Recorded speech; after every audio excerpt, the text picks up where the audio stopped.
artists living off the hype.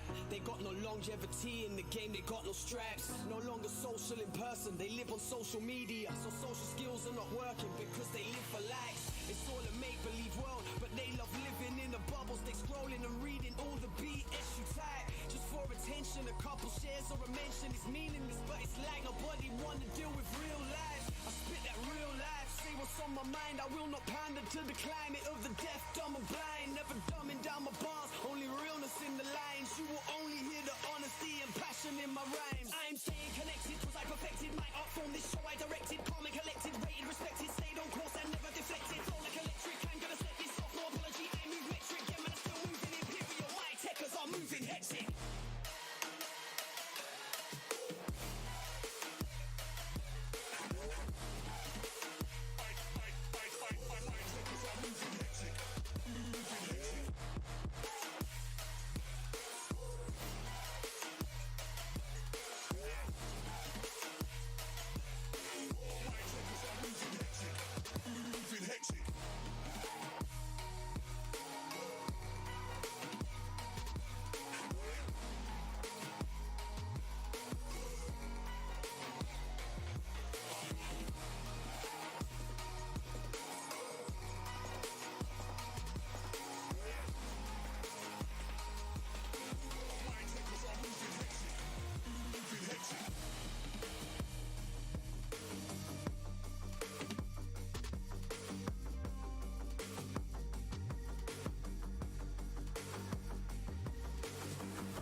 Hello, everybody, and welcome to the moment you have all been waiting for, the show match between Team Bieber and Team Jeggy, also known as White Bieber and Jeggy Jeg. And it's gonna be quite a meme fest, if I do say so myself. What about you, Rolo? I am very excited to see all the crazy operators, especially Clash, which is definitely gonna definitely gonna be on the board, especially since Most Bieber's definitely. now changed his name to Clashmate. Hmm. So should be an exciting meme fest on Coastline, Yep. which is quite an exciting map. And if we can just get up the map bands, wait till you see the map bands. If we can just get up the map bands for you, it's gonna be um quite a treat. So we have every single map in the entire game on available for banning and picking. Of course, this is a best of one, so all the maps but one are going to be banned, and the one we are going to is Coastline. Team B will start on the attack, and Team Juggy will start on defense. It's going to be an exciting game. Expect much on Coastline, many runouts, many exciting jump outs, especially from uh, Bieber's team, which I know is a bunch of avid monkeys. What are your thoughts on the two teams we have here today and the gameplay we're about to see? I mean, me, of course, I've just joined this league this season, so I have not done or seen any of these show matches before, and honestly, I have no clue how these two teams or will play or how these players play the game. So it's definitely going to be really exciting to see, and obviously, it's going to be more exaggerated than what they would usually do. So I'm also extremely excited to see that too. Is there any particular player that you're looking out for this game? I know I'm looking out for Dan, a very talented player, and we are hoping he will drop more than one kill in this show match. How about yourself? Who are you looking I'm to I'm watch I'm in this game? looking I'm looking towards Barn Owl, Ebac, Bieber, and DL Rush. Just interested to see how they play the game. Again, I have no clue what these two players will do or can do, but we're about to find out as the match is already underway. Not quite in the game yet. Do we have bans though? That's something I'm not quite sure of. Yes, we do. Awesome.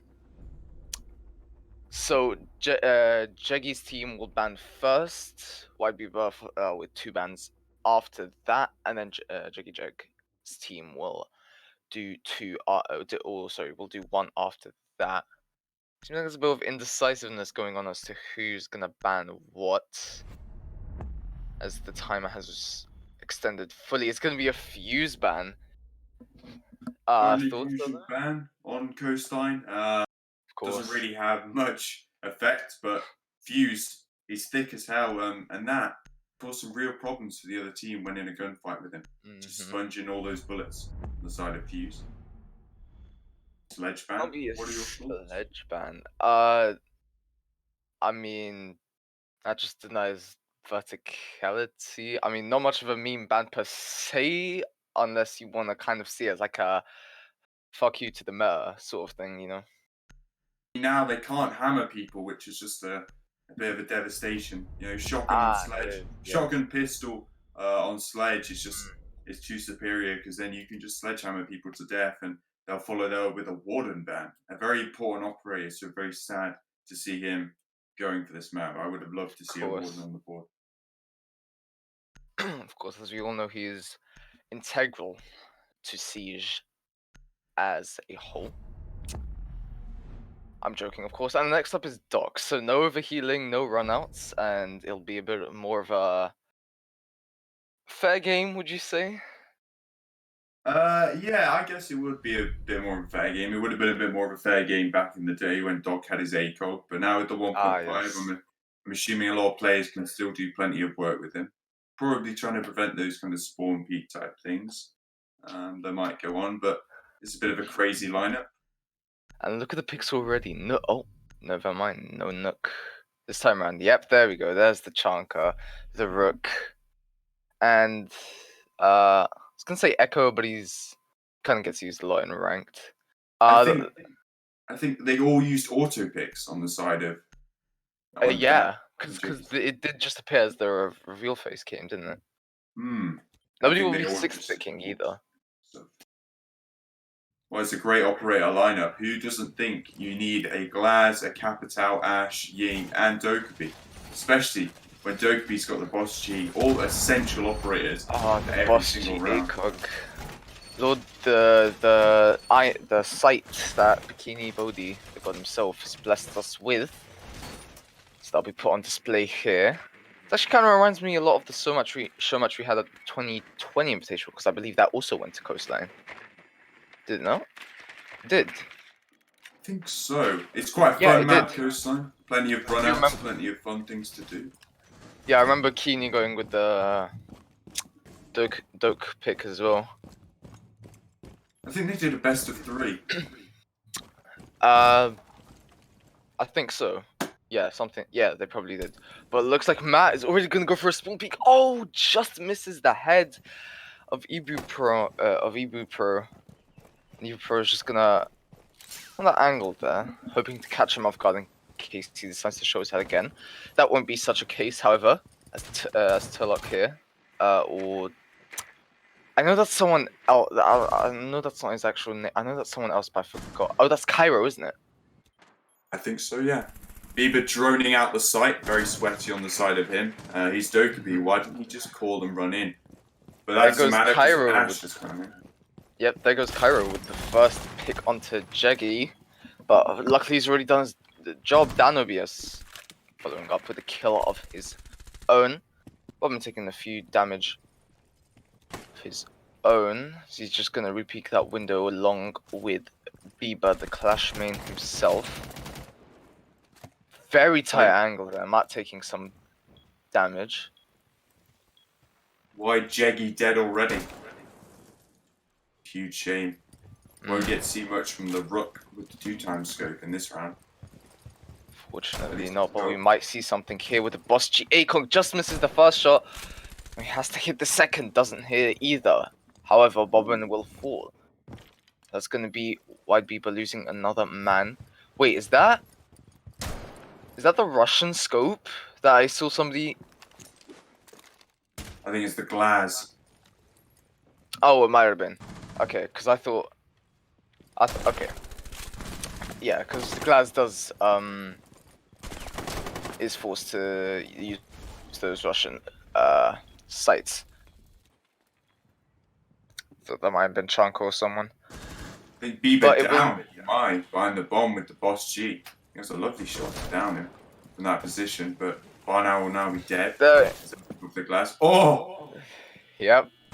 There goes Bieber with finally a Boss G kill. Down to Dan OBS, of course DL Rush is down. He will get the defusal denial with the C4 flying all the way across the roof. Bieber will pick that up and start the plant himself. I think Dan hears that. He's not going to do anything in that regard. Bieber also hears Dan. I think DL Rush might be giving him some info, considering that he isn't out, so he could very well give the input, and the plant will actually go down. Dan does not hear that, but Bieber is going to take a heavy amount of shots from the back. He's going to throw a logic bomb just to throw the enemy players off. 34 seconds left and counting. They're going to try and wallbang him. He's going to try and run out. Somehow they don't catch him off guard, and now the defense are all and ready prepped. DL Rush is actually going to go for a run out though. Will he get caught up by the Boss G? No, he won't. And Jeggy Jag are clear to defuse. He'll have more than enough time. Dan control if he wants, but he won't. Bieber Wash says science, and Jeggy Jag will take the first round. Lovely work there from Dan to pick up his teammate and win the 2v1 situation after the post ban. That was brilliant work from him and Brett to crawl over. Dan, 2 kills already surpassed our expectations. Very impressive work inside Dan's clutch start. Let's just see what operator picks will go for here. Twitch, already a bit of an outsider pick, Capital. Alright, so both a similar I think they're going for lineup. Yeah, they're going for an all random pick operator. That could create some very interesting lineups. No clash yet on the board, which is a huge shame. But I guess they're just gonna leave that role to Bieber once he comes on the defense. But unfortunately, we'll have to wait about 5 more rounds for that. So hold on to your seats because it's gonna be a good one. Thermite on coastline, a bit of an interesting pick there. Not quite sure about that one, but I guess we're waiting to see how it could be used. A nice rush could be interesting with the Thermite if they want to rush from service or rush from main lobby. But there is an alibi, so a lot of intel usage if you put it beside the windows and doors if they're going to try and rush, and they have them. Yeah. At first, I thought Jeggy might have gone for the little I believe it's called the Hall of Mirrors strat, where you throw all your decoys out, and including yourself, and you try to trick the enemy team into shooting at them and then revealing your position, and then they die. Which, I mean, it would have been a very nice thing to see, but we won't be seeing that from the captain himself. But we will be seeing another shotgun. A very annoying weapon to come across with. And it'll be on the side of Dan, who had a lot of impact on the last round, so hopefully he can just kill some people with his shotgun. Quite fun to see. Twitch shotgun as well. That's a very strange thing to bring out. She's obviously got a lot better weapons on the board, but I think there's a strategy on the side of the attack here. What type of strategy are you this round? Sorry? What type of strategy are you looking to see in this round? Would you like a rush or would you like a proper play? It seems, I mean, from what I'm seeing right now, it definitely seems like a more structured attack. Maybe they could be setting up a rush, but right now it's definitely more they're trying to gain as much intel as possible, like you said, possibly for that rush, which is what we could be seeing here. But Jacky's already finding himself in some trouble. He's actually going to take out Bieber though, and he's looking to take out a second with the help of his friend, and Jackie taking out another one with the headshot. That is Lovely, 3 huge kills already. Bobbin looking to gain some revenge onto Jeggy. Will he find the second one to Yoha? No, he won't. The pistol will do its thing. And an interrogation. Barn Owl is in a world of hurt. But it seems like he'll cancel. He'll knife. But Yoha says, no, you won't take me out today. You won't catch me out by surprise. And Barn Owl will lose his life, giving Team Jeggy another round. Yeah. We could say it was a lovely defense, but it just wasn't a very good attack, really, was it? Not at all. Not at. A nice try, sort of a rush into Sunrise, but a little bit all around the place. I think the Cav and Jeggy with that lovely one tap with the pistol just caught them lacking, really. And turns out what is better, random meme operators or random selection, and it's random selection. So if you're looking to play ranked, you know what operators to pick. Yeah.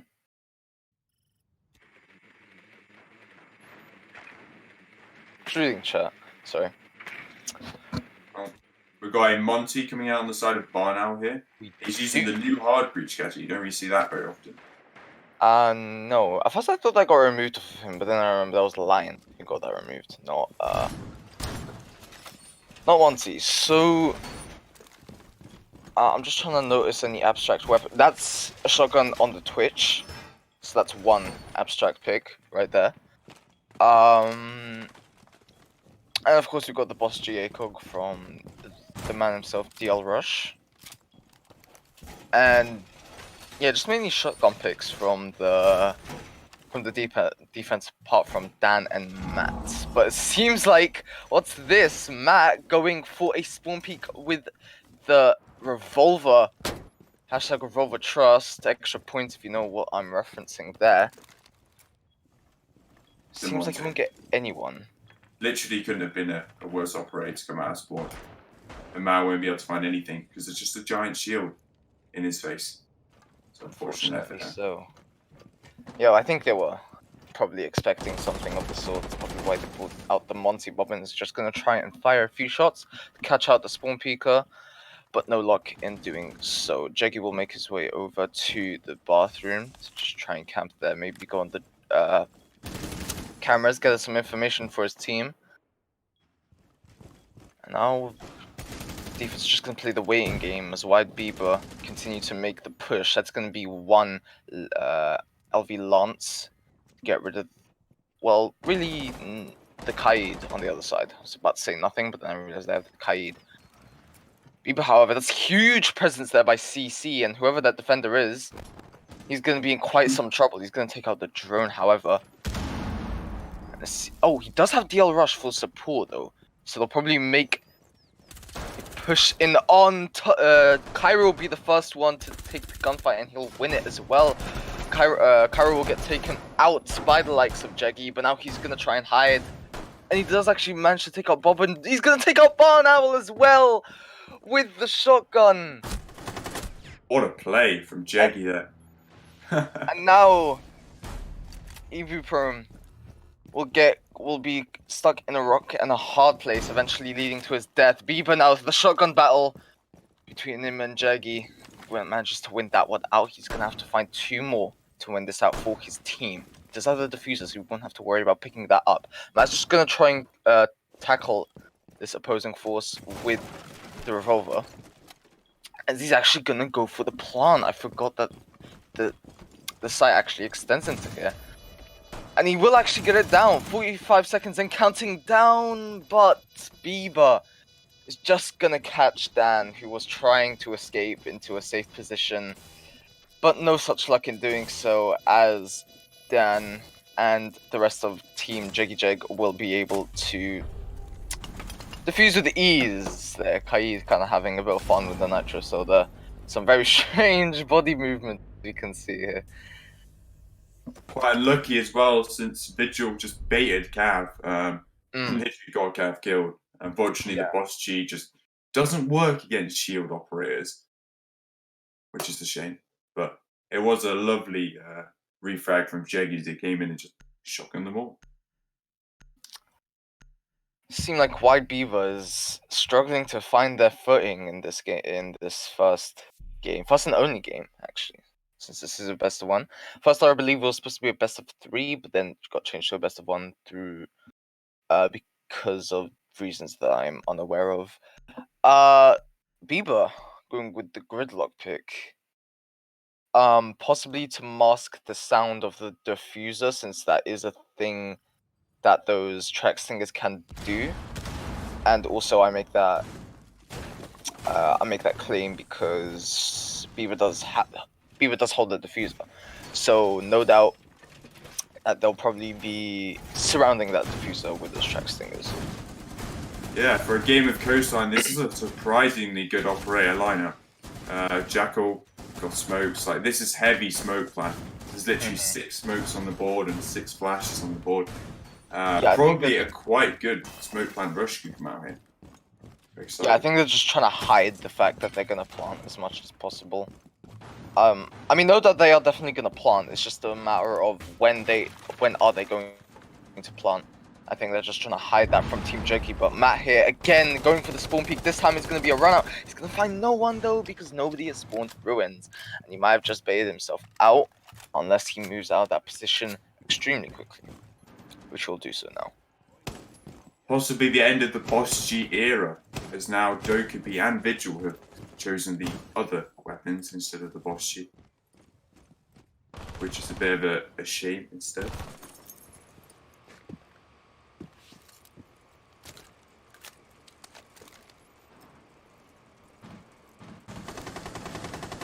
Well, I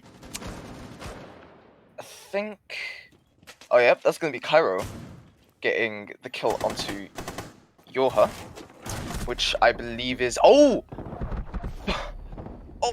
Oh my goodness, I'm barely being able to speak words here because I'm just being dumbstruck by all of these plays. That's going to be 2 losses, 2 casualties from the side of White Bieber, and 3 casualties from the side of Jeggy Jeg. So this is White Bieber actually having the man advantage this time around, and that might be evened out. Rather, Matt is going to lose his life there to a refrag there by the Lion. That is bobbing, and he's going to gain that diffuser back, but they are going to have to make their way upstairs. DL Rush is going to be the one to clutch the production master himself. He's going to get one onto Barn Owl. He's goodbye to that caster. Will he get the second one? Oh, just manages, but bobbing the line is just way too thick for any of those bullets to hit. Clutch will kick, says Bieber, as now DL Rush gets put more pressure onto. But he's just gonna say he's gonna ignore the pressure and clutch.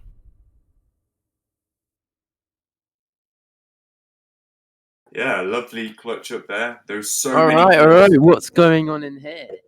This isn't very cool. Oh, Yes, what these boomers was doing? this is something I was going to mention earlier. We're gonna have our first ever trio cast. This is definitely not going to go down. And oh my god, are Team Jeg actually winning?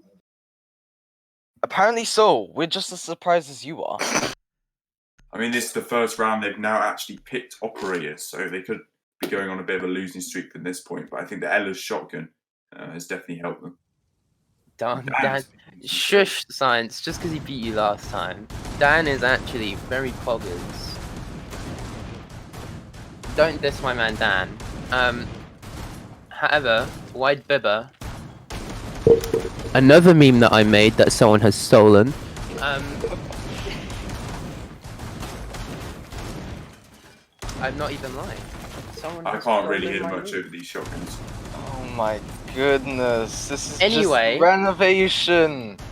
Ella throwing her dildos out. Oh my god, I'm being deafened by all of these shotgun shells. They're tearing down their bomb sites. I can barely hear myself think. I can barely hear you, Lolly. And it's still got okay. That's two more. This is better. Thank you. I'm still hearing Science. shotgun shells go off. They're still shotgunning. They're still renovating. What's wrong with them? Wait. Is the attack invisible? Or am I seeing things? Oh no, it's because Science has swooped away. Wow, an amazing team kill there from Ibu Pro meme. Someone's illiterate. Yeah. Hey, my man Jason actually got a kill. That's good. Oh, he's got 5? He does. If you can just get a quick Oh my god, they extension on actually the got 5? player cards there. Yep. It's 5. Oh my god, kills Jeg's inside of also Jeg. got 5, which is, you know. Yeah, he stole Dan's kill though. Like clashed down one and he stole the kill. It's disgraceful, man. Well, Dan's playing Smoke, so he's the only smart one here. Matt's alright. Jake's alright. Rush, I'm not sure about. Yoha, yeah, fair enough. Oh my god, is Barna actually playing? He is. The third line to go.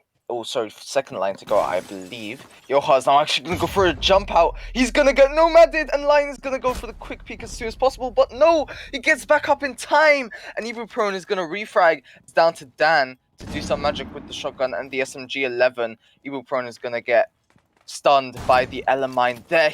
Dan will just catch whiff of him. He's going to try and shotgun him to death, but he doesn't have the range. And Evil Prone will be the one to clutch up. Science losing his mind there. Can we just look at that scoreboard? Can we?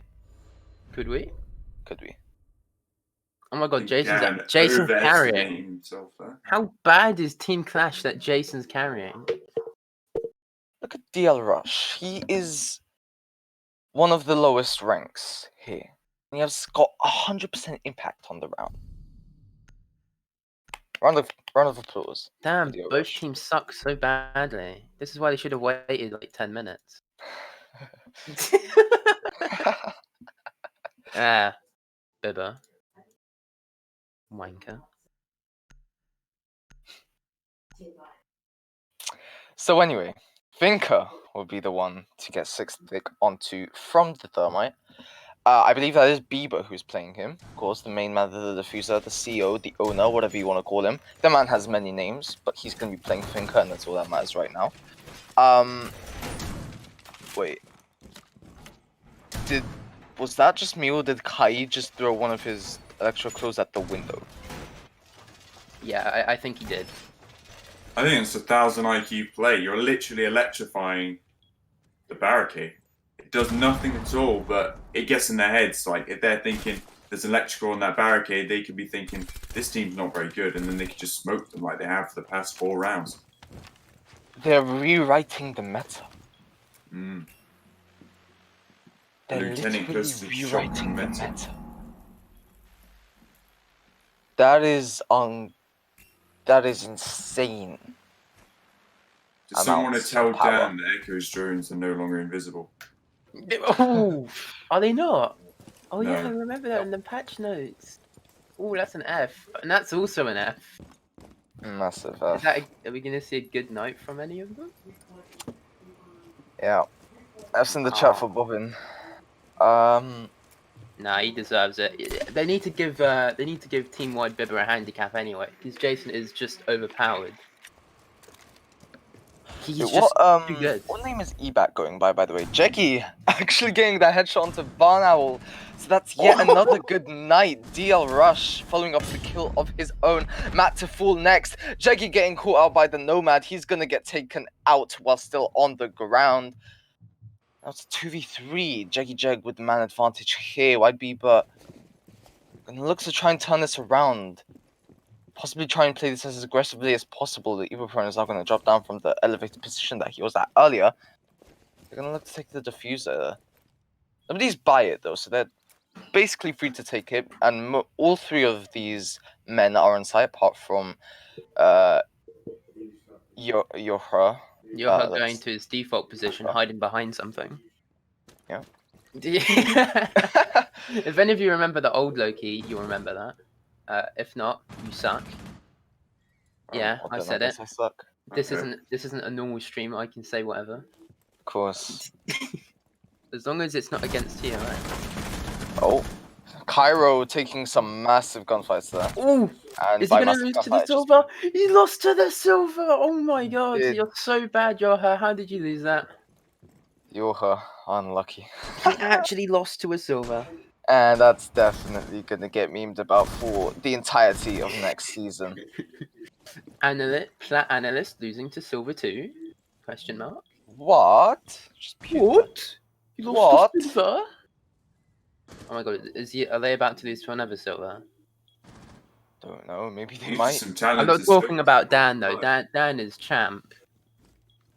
Dan is champ material. He's ex-champ, apparently. Despite his R6 tracker record saying that he has never been champ ever, we still believe him because he never lies. I'm gonna whip up my own R6 tab here and look up this. Oh, DL Rush with the flank though! The call will come in through, but will Cairo miss his shots? He will. He's actually gonna get sandwiched from both sides. Look at that champ play. Collapsing on the final attacker. Beautiful work there by Dan. That is the champ play. Imagine losing to some silvers and an ex-champ. I could never. I mean, it's an ex-champ, so yeah. Yeah. They weren't going to win that. Look at DL Rush maintaining that 100% cost. So he's got the kill KPR of 1. Exactly. Now not yet found a frag. Hopefully. Oh my! Oh, actually, Tulosh is plat 3. Oh my bad. Oh yes. It's still a silver though. Barn Owl, no. Barn Owl is kind of bringing his team down. What do you mean? I think he only speaks Clash, and if he's not got a Clash, it's over. Maybe. Even though he's not taking Clash right now. But do you mean Eback? Eback's the one that's the Clash main. I mean, I played on rank with both of them. They're both Clash mains. Oh no. Wait, is Eback playing? No, that's Barno. The other Clash main guy is Bibber. Yeah, I know, but I was just wondering if he was. Nah. Eback's using an Apple. Is it a MacBook? I see. Yeah, so even if he did launch it... Oh, that's it. He's just using a MacBook, okay. Yeah. Alright, if he launched it, his laptop would explode. How did that first shot not get the drone? I don't understand. Do you know what I do want to see? I want to see a picture of Eback just with his AirPods in saying, I cannot hear you. I can't hear you. I just want to see a Pogmat kill this round. That'd be amazing. Oh, Barn Owl is definitely going to be. if one of looking them actually at falls for it, can we super get dark. them to be kicked off? Oh, Bebo with the rat play, the rat hold. Oh! And he's going to take out Jeggy unsuspecting there. Matt, second one to fall for today. And White Bieber coming out strong with the first two frags. No Pogmat scenarios just yet. Cairo will be with the red dot. That is filthy if he does indeed manage to get the kill. But only time will tell. Somebody just proning at that hatch there. They could fall down any second or get naded any second. But Dan or Yoha won't be able to act upon that information in the nick of time. Bieber is the Pog. Of course he is. Like, there's no doubt about it. Bieber is the Pogman. He's the Clash main, he's the Smoke main, and he's the Pogman. Yoha getting a very nice prone kill onto Bobbin in the meantime. Cairo will be the one to fall. Barn Owl as well. That's two quick frags to even actually no make the man count uneven. Jeggy Jag regaining their footing. Team Bibber didn't even stand a chance. They did not even stand a chance in this Wait, match. Bieber isn't gonna push. Okay. I mean, usually when you wait, Yoha, are you blind? Hello. Okay, he does actually manage to get the Bieber. So that's gonna be one. It's all down to Ibu Pro. Dan will begin the plant, and there's no way he's getting killed. Oh, he does! The Glad is coming through! Oh. The Yoha! He's got to find two more though. He's got to find Does have to Rash. find two more. He's right on this side of the door! Deal rush! Was that a flush? Was that a full 7-round flush? What was that? 5v3? They just lost. I think yes, they did. That is. Oh boy. Oh, that's Pog. Jeggy Jag is just too good. There's nothing else. Yes, you can say, finally really. the clash. Oh my goodness. Well, is it too little, too late though? Considering that Jeggy Jag are literally on match point. But we're just gonna skip past that, I guess. At least, at least one clash is better than no clash. I say. I guess they tried to play Clash on attack, but it just didn't really work out. Just didn't really work out. I mean, if there was a Clash on attack, it would have been so much easier. I mean, they brought out Montaigne, but the strat just wasn't really that effective, and this is a pretty interesting lineup. Once again, Alibi, very popular this game. Allah Habibi Hamad. Allah Habibi. I still don't know how Bond, because he did go with the mod. I remember for a few rounds. Like, how do you die on the Monty? Like, sure, maybe if you're in like the last man standing, but other than that, you shouldn't really be dying on the Monty. He got caught from behind, didn't he? From smoking main lobby. I remember that. Bieber But got that's the thing, you shouldn't leave your back exposed.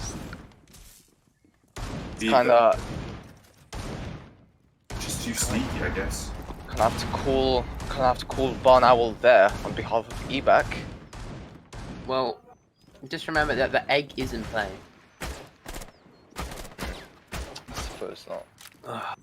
I thought the pulsar was going to try and draw something on the wall. Unfortunately not. Would have loved to seen a wall dick every now and then, but I guess not today. Oh my god. How many bullets has Bibber got, Bobbin got left? And there we go. The night fight will 18. begin to commence. Bit of a preparation ceremony, I suppose. Nomad's placing down her charges, so we'll have to make sure not to go. Oh, that's going to be 3 already. It seems like he's trying to go. Oh, that's 2 for the side of White Bieber. A third one and a 4th one, and now it's down to Dan. He's gonna get knifed from all over. And White Bieber, the second round they managed to win. It's through a knife fight. So no match win for Jeggy Jag just yet. Yet. I think we should get another knife fight. That was interesting. Knife fight Jeggy- 2.0. Oh no, Jake's playing Blackbeards. Oh. I mean, they need to give them as much advantage as possible, and a knife fight is certainly that. 6-2. Oh, Yeah, but yes, Jake's finally, playing- the 2 Jake's meme playing lords on Blackbeards. defense. Lord Chonka and Clash Mains unite into one bona fide unit. Aruni. I wonder. It depends what gun he's using though. Is he using? He is using it. Yes, Jason. Jason's using it. He's using the big boy gun. Tachenko. That's what you love to see. That's great.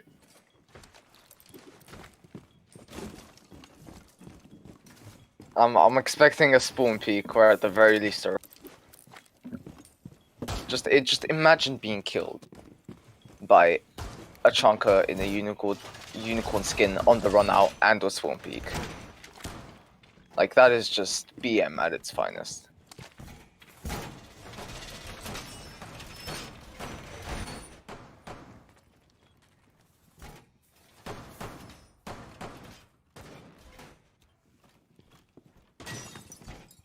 Bar now again on the clash. Hopefully this time, maybe if he didn't put a shield in front of his face, he'd be able to fight. Oh, there goes Maru with the quick jump on in, but she's gonna get instantly shut down by Barn Owl. Finally, he gets his first kill, and it's a stolen one at that. Jeggy managing to get the trade. Not a quick one, but a trade nonetheless, and he's going to continue to play that window, but Bieber is going to look to possibly catch him off guard. He will! And that's 2 men dead on the side of Jeggy Jeg. Wide Bieber might actually manage to win a round. That isn't a knife fight, but that's going to be Bieber Pro, losing his life to Yoha. Bobbin with the refrag, and there we go, that's Chanka with the kill. Finally, the Lord, the Savior himself. Banal's going to continue to do some clash plays. Bobbin with another headshot to Yoha. That leaves Dan again. And he just doesn't know what to do at this point. Kind of just sat there for a few seconds wondering, well, what the fuck am I supposed to do now? He's going to repel in, though. Gonna go for a long flank, it seems. No doubt the defenders will hear that breaking. Quite an easy win for Dan, a man of his talents. The three infamous words. He could have got him Clutch through kiss. the wall. He could have. I He could have was. got that Yeah. guy through the wall. Come on, do some cool Ash flicks. Oh! Dan with the Jason. wallbang, but Barnell will get his second kill. Oh. Jason, Must be good super night. You proud just of got himself for that. domed He's by gonna- someone through a wall. He did. Oh my god. Dan hacking? Can we get Dan's Moss files, please? Yes, Dan's can we Moss? get a Moss file check on that? We need Dan we Moss. we need a sit rep on that ASAP.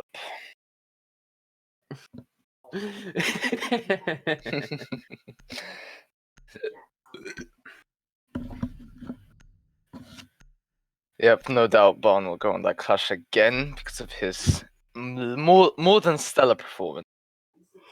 Undeniably. With the clash. So he'll definitely be looking to do that Oh my again. god, Matt, stop playing meta, you boomer. You left comp ages ago. Stop playing Thermite.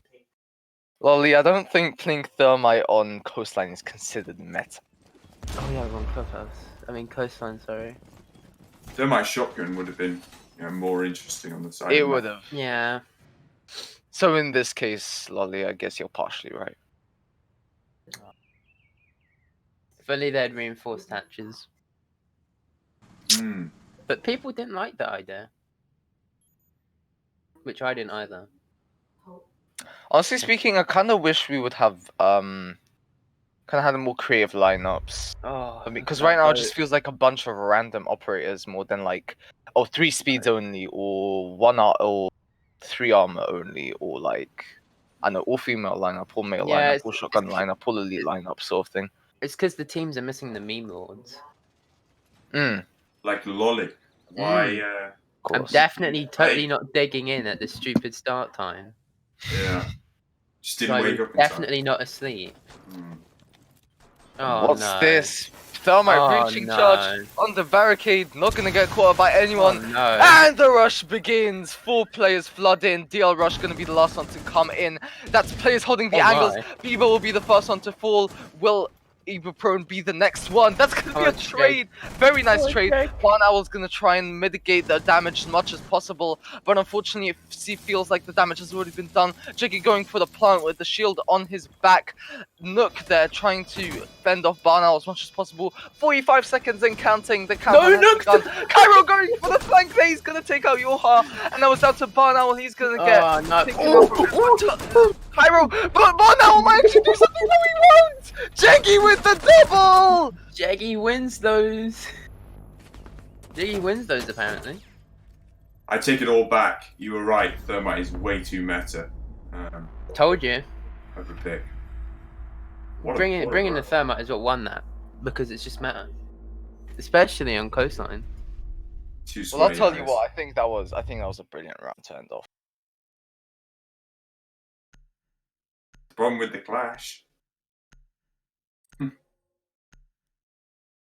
Wow, you're her not sticking to his own rules, staying behind for the screenshot. Yikes. Nasty nut. Oh, look at that. The observer's only gold one. Blech. Lolly, I will find you.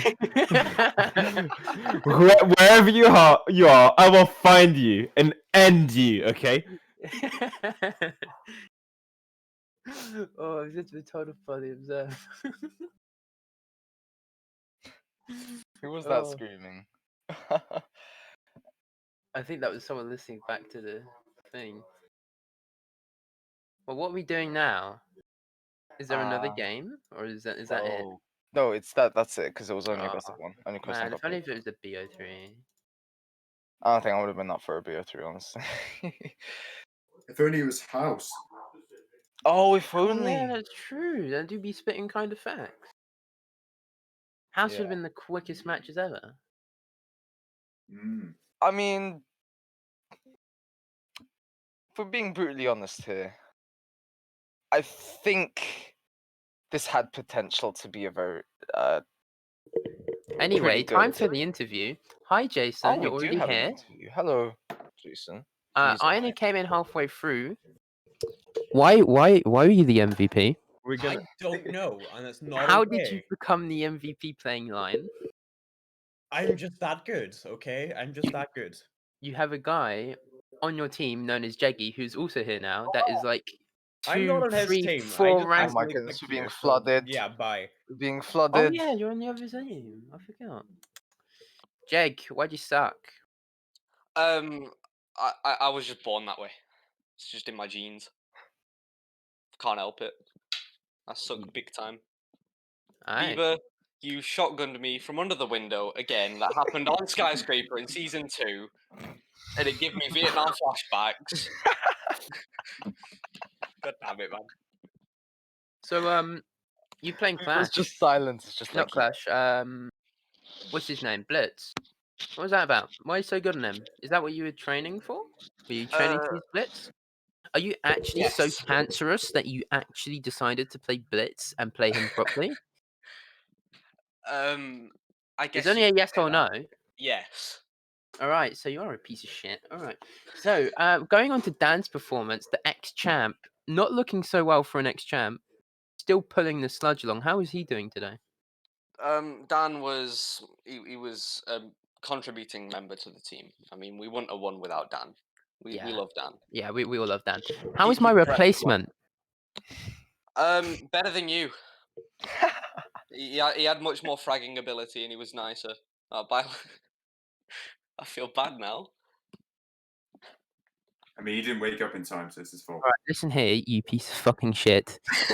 Wait, what did you just call me? well, Lolly. Anyway, Lolly. congrats.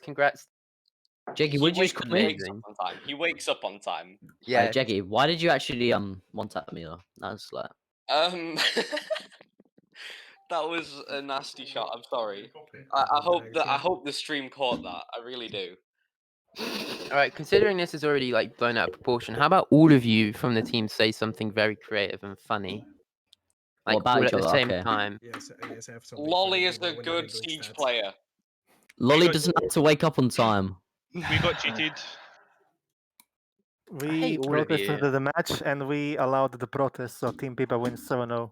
Let's do Steam I'm better than Cairo. We're I want to see renaming. this. I want to see this clip, the Demon Cav clip. We renamed to Endangered Esports and therefore win. Okay, I think this is where we leave because like all of the funny has left because now that these guys have Oh joined. my goodness, there's 13 people here. Yeah, the funny has now gone.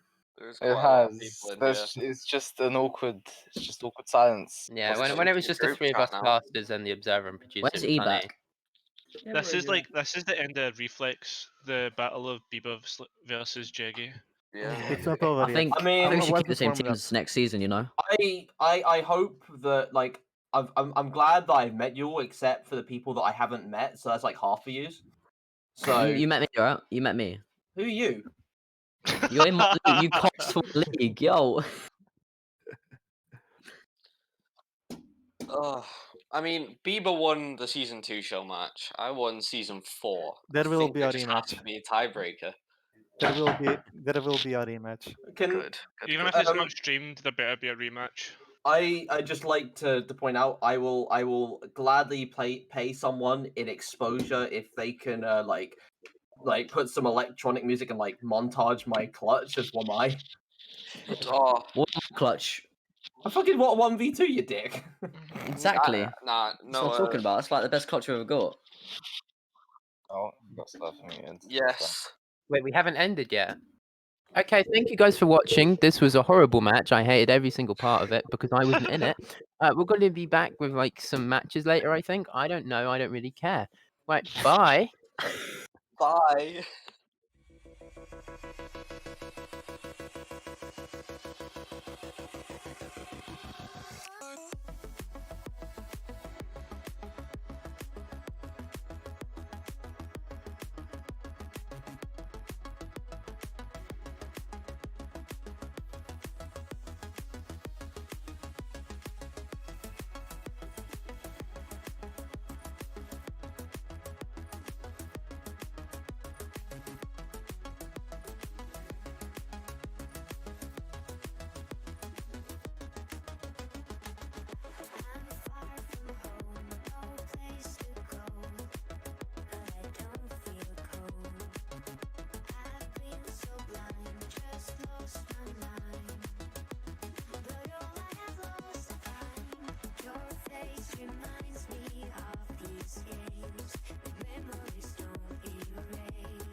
It's who I am.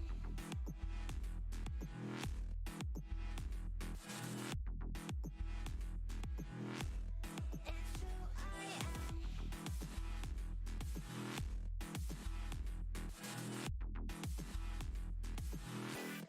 It's who I am.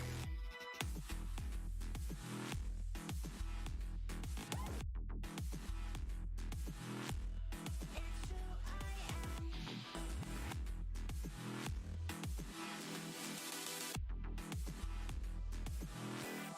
It's who I am.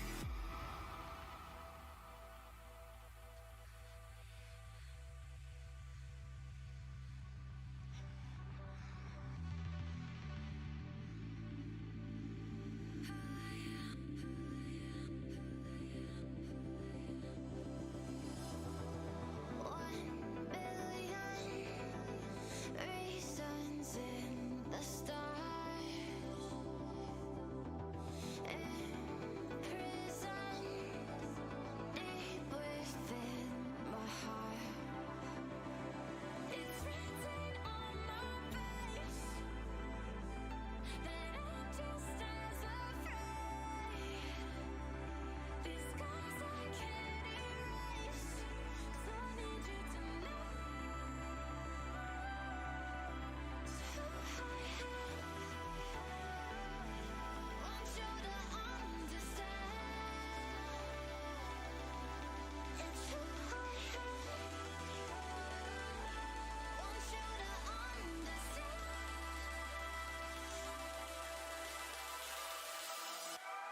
It's who I am. Who I am. It's who I am.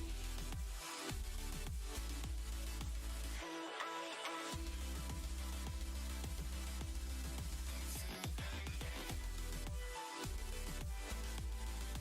Who I am.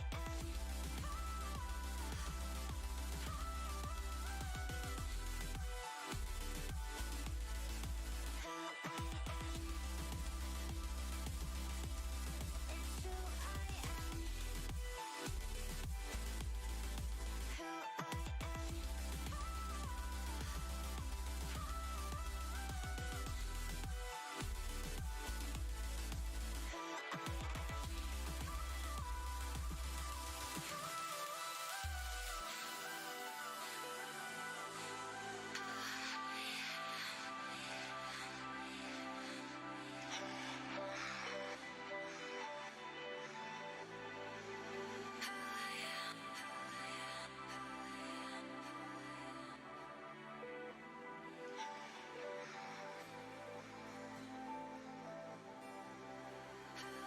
am.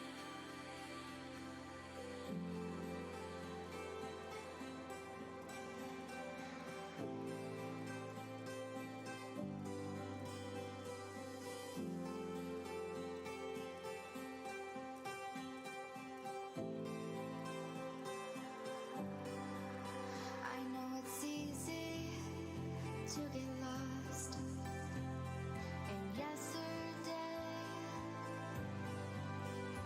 to bring back all these things.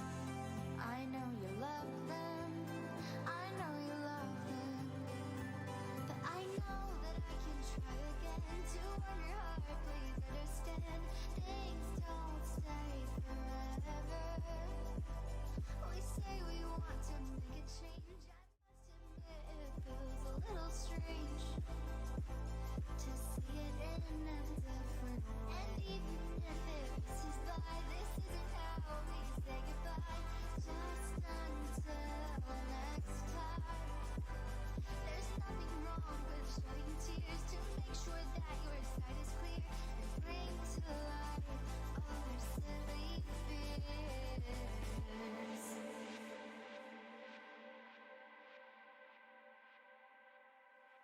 It's terrific. I'm so proud of you.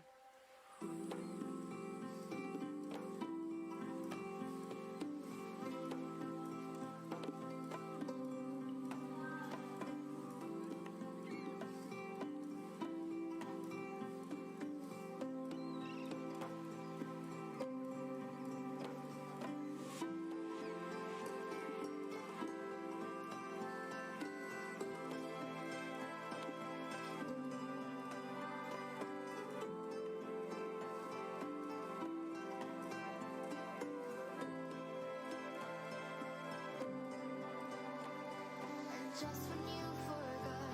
Maybe take the time to stop and cherish what we have instead of missing what we had.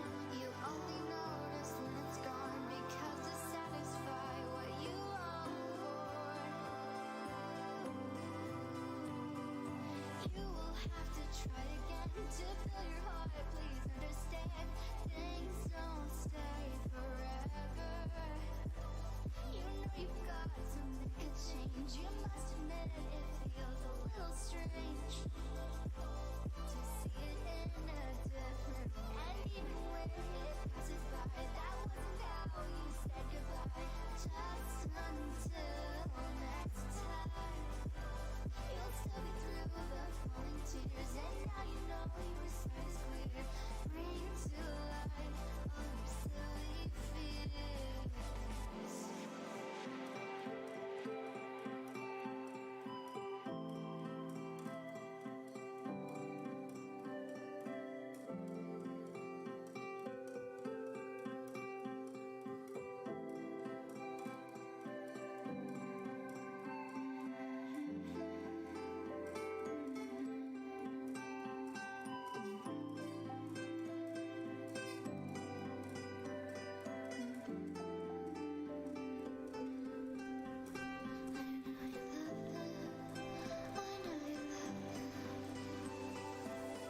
I was thinking that maybe when you get back, you could come with me.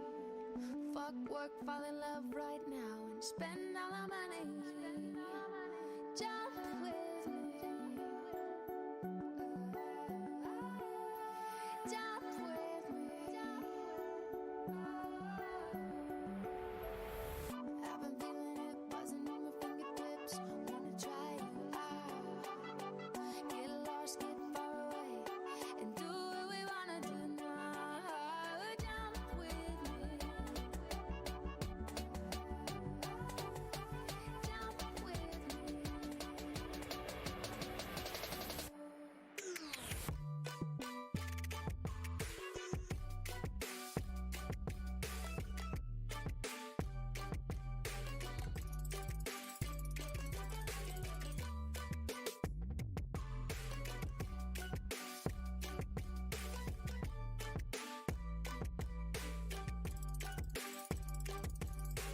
Jump with me. Jump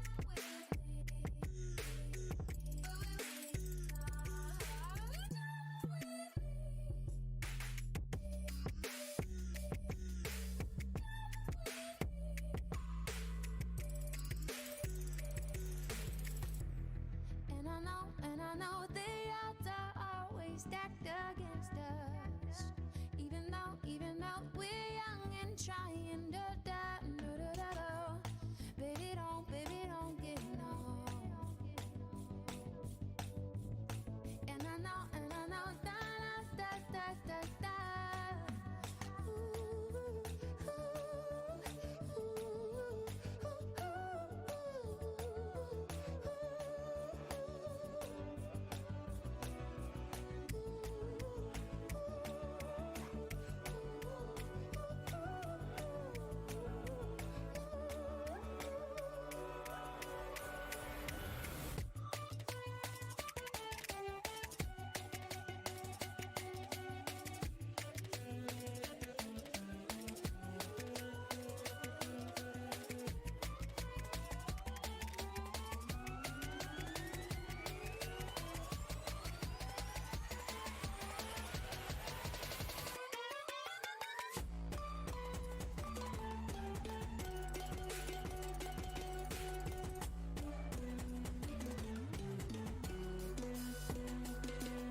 but you'll always stay close to my heart.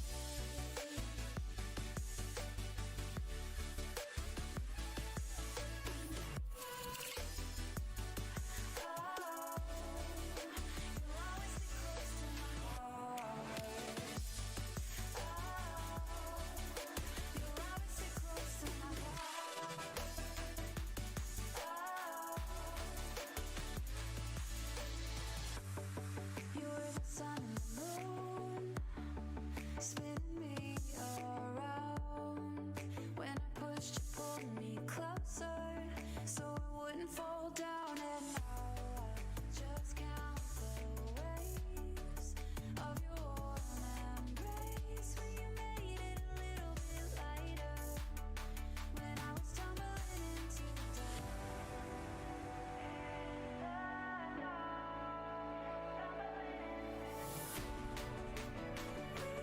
lost everything.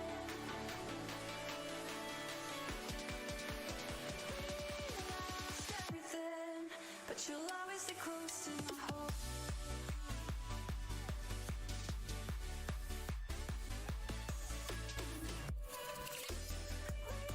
Lost everything, but you'll always stay close to my heart. You'll always stay close to my heart. You'll always stay close to my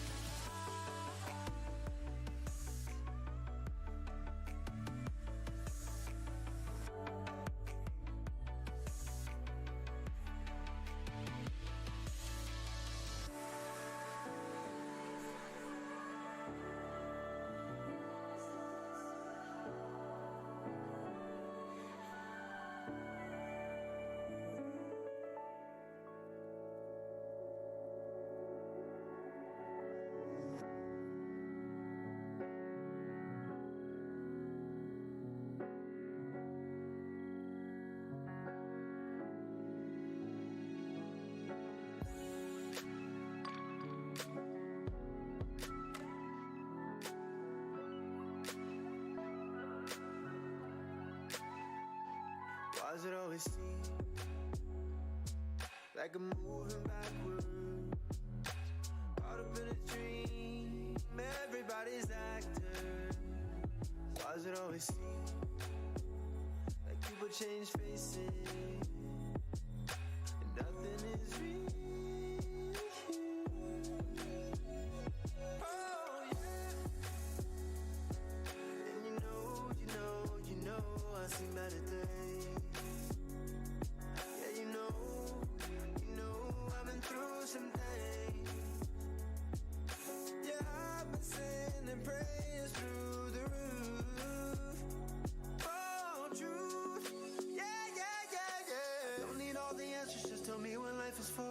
One day I'ma wake up with a reaper at the door. Don't need all the answers, just say anything at all. I've been praying for a minute, I've been waiting on your call. Oh, don't need all the answers, just tell me what life is for.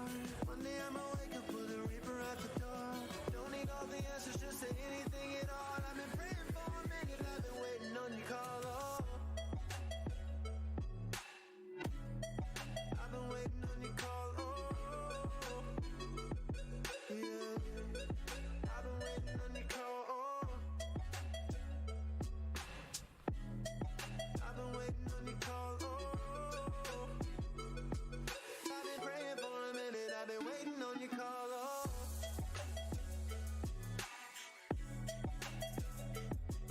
I've been waiting on your call. Oh, yeah.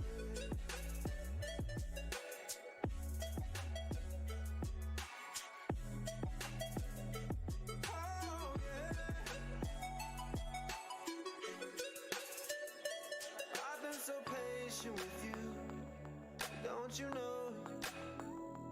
I've been so down with you, and you know it. You never come around, and I show it. Just give me one chance right now, and I won't blow it. I won't blow it. Oh, and you know I seen better days. Yeah, you know I've been through some things.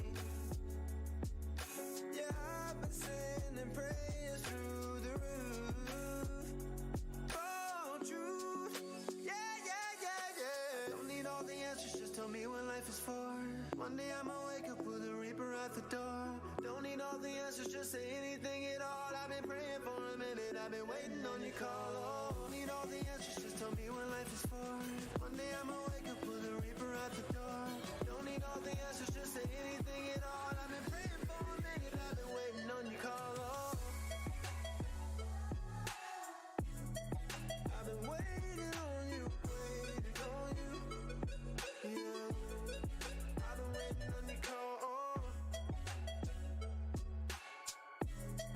I've been waiting on your call. Been waiting on your call right now. I wanna hear your voice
like I don't remember your name. Every masterpiece turns to blasphemy. When I close my eyes, yeah, I still see your face. We were the thunder and the lightning, burning fire started from the spark. I would spend you just to watch you twirl. It was us against the world. You were the rain falling on my skin. Yeah, I was dying when you pulled me in. I was your rebel and you were my girl. It was us against the world.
Yeah, I'm pale and gray, all dust and fade.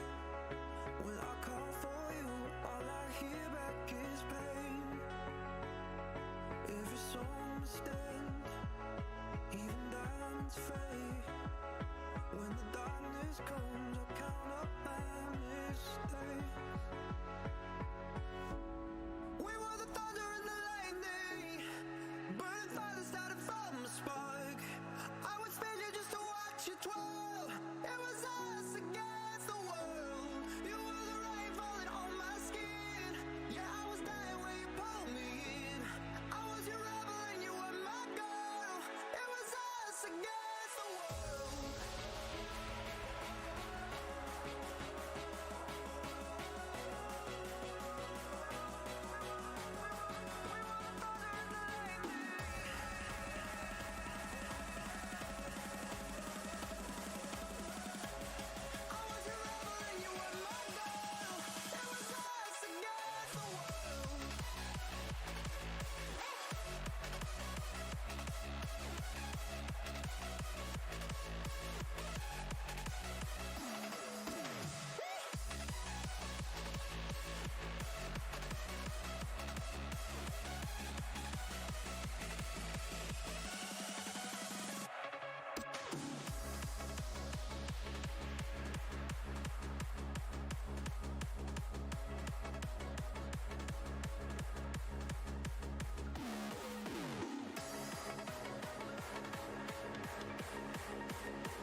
I had the roses, but never your heart. I lived a dream, now I'm in the dark. Oh, 'cause you ran away and took my life, and so ripped me to pieces. Just let it all go. My heart was on fire, but you let me burn. You got me higher, now there's no return. No, you took my heart, you took my soul. Rip me to pieces, let it all go.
was on fire, but you let me burn. You got me wired, now there's no return. No. You took my heart, you took my soul. Rip me to pieces, ready to go.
Insomnia keeps me up at night.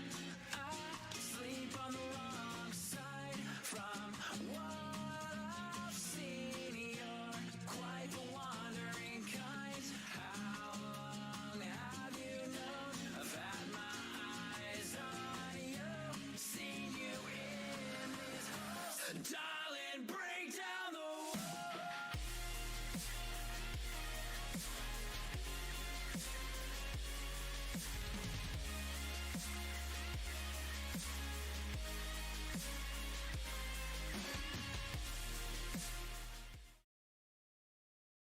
Good afternoon, everybody watching at home. Thank you so much for joining us here at Reflex after that frankly disastrous show match.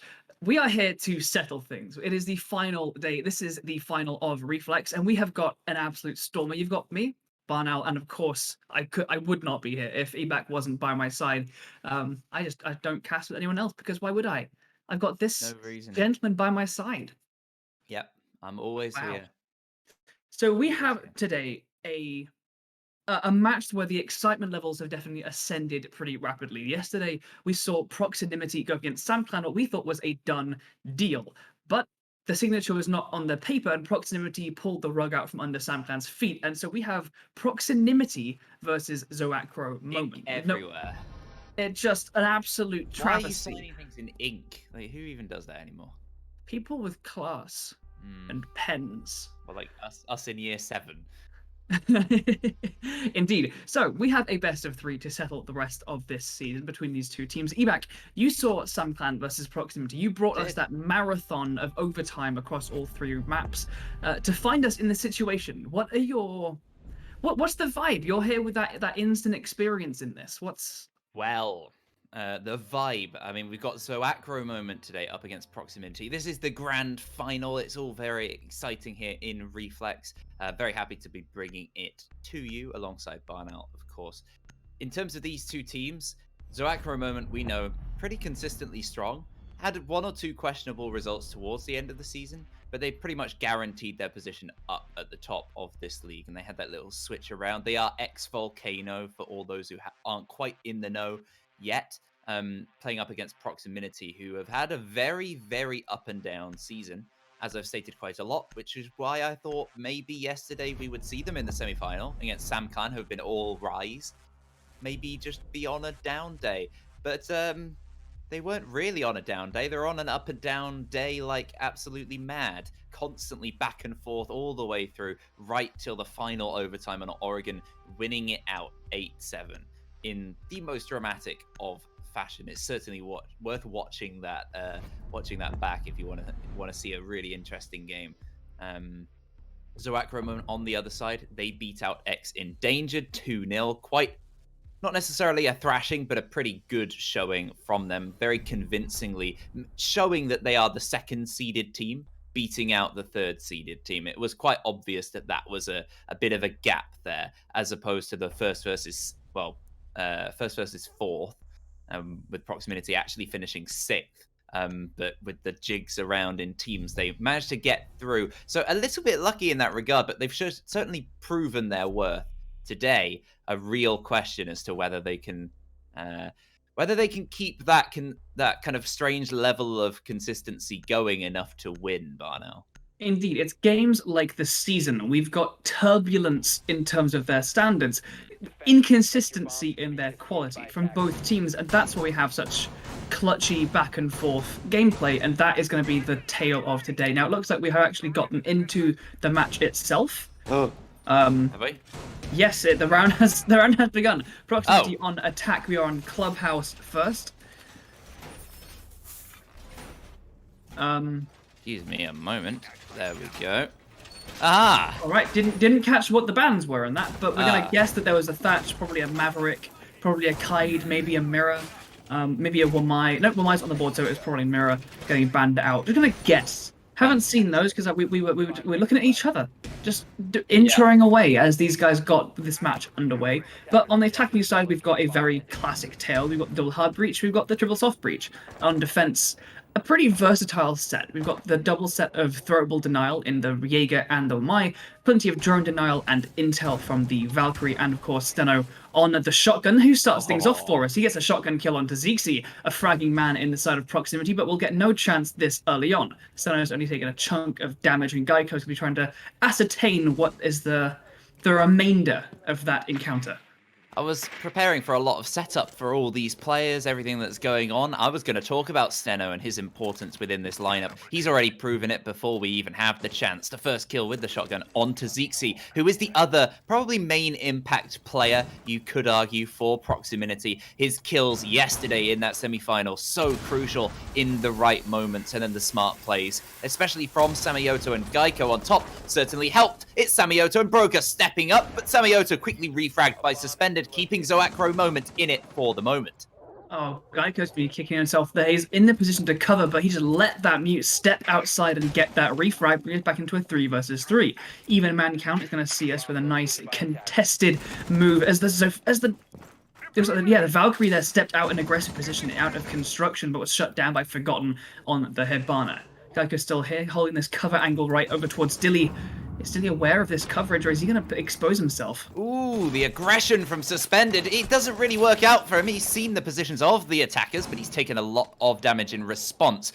2 impacts left for Dilly. Could potentially trick this breach. It looks like, well, it might be tough with those frag grenades going over the top to push him back. A C4 still in the hands of Suspended over on Red. He'll have to contest a lot of angles here if he's not helped out by Dilly at the right moment. He's got 2 angles to cover to help out his teammate. There is a lot to do for these 2 remaining defenders, and 1 minute for the attackers to use, and they've moved into cash already. The plant could potentially go down. No, the diffuser's still outside, actually. It's going to be tough to recover, and the move goes on in, Barnell. Dilly is over here in Garage. He's seeing all the people cross back and forth, but he's not quite in the position to answer for it. He doesn't get a kill. He gets taken out himself. Shots come out towards Suspended over on Red Stairs, and that ties things up. Proximinity starting things off on Clubhouse with their first round on the board for them. Wow. Well, it is their map pick. As we didn't quite have time to go through, I was going to discuss about these maps and what would be good. We saw them very, very strong here last time in the semi-final against SamClan. They gave us quite a strong performance, but it did have its moments of weakness, mostly at the start of the game. They got flawless twice within the first 3 rounds on their defense. It was a rather poor showing from them. Trying to defend CCTV and cash was really, really difficult for either team. And it looks similar here because that was a lot more electric from Proximinity. They seem to show up right away, be on their toes. And that's the sort of thing we need to see from Zoaqro straight away if they don't want to see a 2-round deficit right off the bat. It definitely felt like a lack of presence and pressure by construction side allowed the attackers to very, very quickly get open the main breach, and then the opposing breach from construction really hemming those defenders in, and they just chipped away at that man count until it was left all down to 2. And while Garage and Red are very strong positions, it's hard to utilize those and pivot from those positions to defend the site from both construction and the main breach. And they got separated. They were unable to refrag, and that was the tale of the last one. But are they going to be able to adjust something this time? It doesn't look like any changes in terms of lineup aside from we've swapped out the Valkyrie for the Melusi. Yes, that intel change, a slightly more manual source of intel, maybe slowing down these attackers as they try and come closer to the site.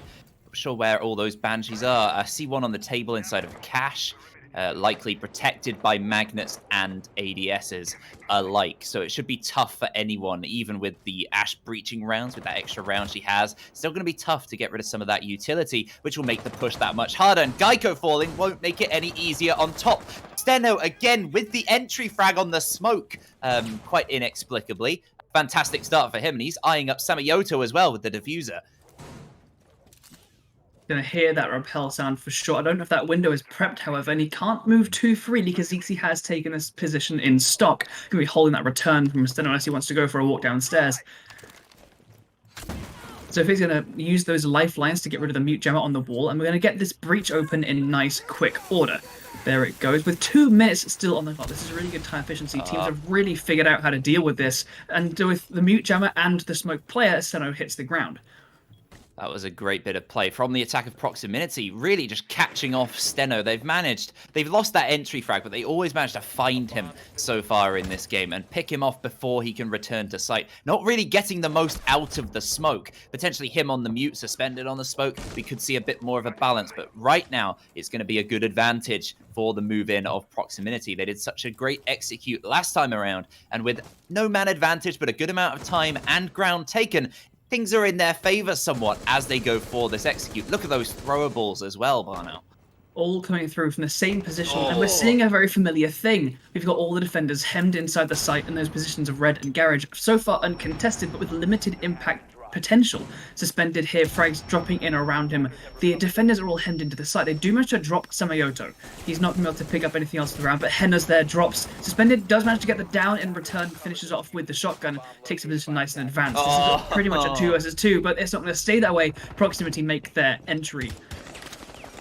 One man standing, it's Dilly, the man with all pressure on his shoulders, and he gets a lovely wallbang onto Forgotten. One player remaining, it's the Sophia of Zixi. One bullet will do the trick. Even an impact would kill her at this point. I'm not sure if he knows that. He could go for a risky move. He could also go for the revive, but with the player so close, he must know vaguely the position. He knows the position now thanks to the Banshee, and he swings on Zixi to get a triple and the first round in the hands of the defenders, doing something that Proximinity struggled to do last time, win a defense on CCTV and cache. Nice little bit of difference there. They just stood a little bit firmer in those defensive positions, and Dilly there stepping up in terms of the frags, whittling down that attack to the bare marrow of their attempt. And a nice little swing. Yeah, just chipped away with a small, nice, sharp knife, sold on a corner stand on some highway by some person that you really don't want to talk to, but some of their wares are nice and pretty, but they're way too expensive because there's definitely a tourist trap. And as we tour across Clubhouse, we end up in church for our second bomb site. A CCTV has now been figured out by the attack. By the defense. Hopefully not psychologically belittled at the start of this game, Proximinity. We know that they have that mental fortitude, I would say. As we saw from the interview with Samayoto, such a cool head. I really do like that guy. It's very nice to see, even with his remarkable plays at the end of the last match. If anyone can recall, if anyone was there, he team killed a player. 7-all, final round of the entire match. His last defense, he team killed a player at the start during the setup and then got a triple to help his team win the round and come to the final. That is the sort of cool-headedness you want to see from your Thermite and Smoke main. who's having a pretty good game so far. I want to focus on Broker, though, at the start of this match, because his kills were slightly lacking towards the Broker that we usually see from Proximinity. He's been a bit up and down alongside the rest of the team this season. Right now, starting off on the front foot is very crucial. A couple of those early kills in the round, those impact kills that we usually see the likes of Zekezy getting on the board, has been fantastic for them so far. Indeed. Now, we're seeing, aside from Hennes, who's out there getting these cams out, a relatively condensed defense so far. Not going to be too much in terms of the roam clear to pick up, and hopefully Proximinity can detect this, can get these drones around, find out that there are no defenders on these top floors, and get cracking on with their actual cracking of the nut that is the Church and Arsenal defense. We do have, however, a number of nitro cells. We've got 2 in the hands of Suspended and Hennes, who can make that kitchen breach and assault kind of approach quite difficult when we do get to that position. There is a good intel game going on here with the Valkyrie, the Pulse, and Geico on the IQ as well to counter. A very smart pick. I can't recall the last time I even saw IQ in one of these games. They didn't bring them out last time on Clubhouse at all. So that's really nice to see this adjustment from Proximinity. They seem already, just in this round or two, a little bit sharper than yesterday, which will certainly help them towards victory. And Geico, he's shooting above, seeing the scanner of Suspended, making use of that smart pick and that smart utility play to get some damage off and push the Pulse back. He might be a bit worried to stay in that position so close. It's a really interesting counterplay, and actually the ranges of those various gadgets can make a big impact. The Pulse scanner is a little bit shorter in the range than IQ's scanner, which means she can see you before you can see her, and if you can get those shots off, it can be a really, really elegant counter to that information. But Steno gets the shotgun out and puts Broker down, the vertical play going in the side of the defenders rather than the sledge. Steno with the entry frag again, 3 rounds in a row, but this time he's tight in the sight on the smoke. He's able to survive within the last minute, and he can use his utility. So this is suddenly looking a lot better for Zoaqro. Good angles open, and there we go. The first smoke canister being burned to delay any drop into Moto. Zoaqro going to make sure that they are nice and safe for a little while. I'm going to try and resist saying moment a lot in this game because that would be an absolute nightmare. I don't want to do too many of those puns. 30 seconds left for the push, and they're going tunnel-centric at the moment. Geico moving in with support, potentially for a refrag as he deals no damage to Hennes. Hennes getting a shot from the Thermite, I believe, but winning the fight, not against 1, but against 2, shutting down the entire move, leaving only Zekezy and Forgotten remaining and isolated. They're completely separated. Any kills here will not be able to refrag, so the defenders, the attackers, are going to reform up. Drops into Moto, gets dropped, and the Zofia is not quite close enough. Fires in towards Moto, but takes the shots from so many angles. It's a flawless round for Zoaqro to make round 3. Theirs is a successfully defend Church. That was a fantastically executed defense all round. They had a low amount of pressure in the early round. They didn't contest too much ground. They played it relatively passive. And Proximinity, they did a good job of being efficient, taking the ground, using all their different operators and their utilities, whether it's the sledge, whether it's the IQ, but not really quite getting enough done in terms of their own style of execute. The tunnel push was a real weakness there. Hennes stepping up. There's a bit of a debate as to how strong Tunnel is nowadays with the lack of ADSs and magnets, the changes in those operators, making it more difficult to hold that position. And when you don't have the smoke there, especially, just the Valkyrie with her gun, it is difficult. And Hennes certainly struggled there. Unfortunate for the Valkyrie. But, the other way around. It was strong from the Valkyrie and unfortunate from Proximinity, who see themselves at a round deficit as we move to Gym and Bedroom. Quite a messy site and rather difficult to win, Barnell. It's true. It's one of those ones we've talked about it a lot toward the second half of this season. As we've seen more Clubhouse come out, Oregon a little bit less common, kind of decaying in popularity in favor of Clubhouse. And we've seen Gym come out quite a lot. And we've seen these floor angles being opened up by Steno, I believe, there with the shotgun.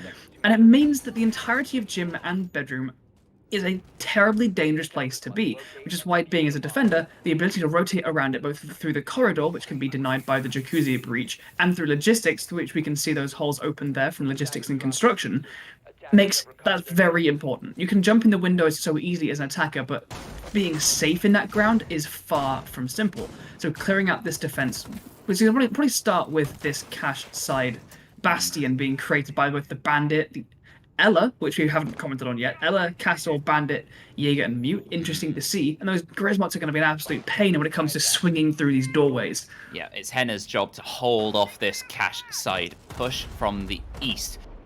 Proximinity, we saw them do a mix of things. I mean, here's another repeat. Geico falling early. He's not finished off, though, and it's going to be tough to finish. A C4 thrown out to the wrong side of the window by Dilly, potentially expecting someone to come across from the other side. It's unfortunate to waste the utility. Suspended is going to prep, potentially for a jump out of Jim at a later date as Geico is revived. So not too much wrong for Proximinity at the moment. They just hang on. I will note that Steno has brought the mute along over the smoke, so he has listened to me. It's probably quite a smart pick. The C4 not netting him anything at the start of this game, but was that him confirming the kill? No, it's Suspended with a headshot from the Super Shorty, playing aggressive on the Jim window.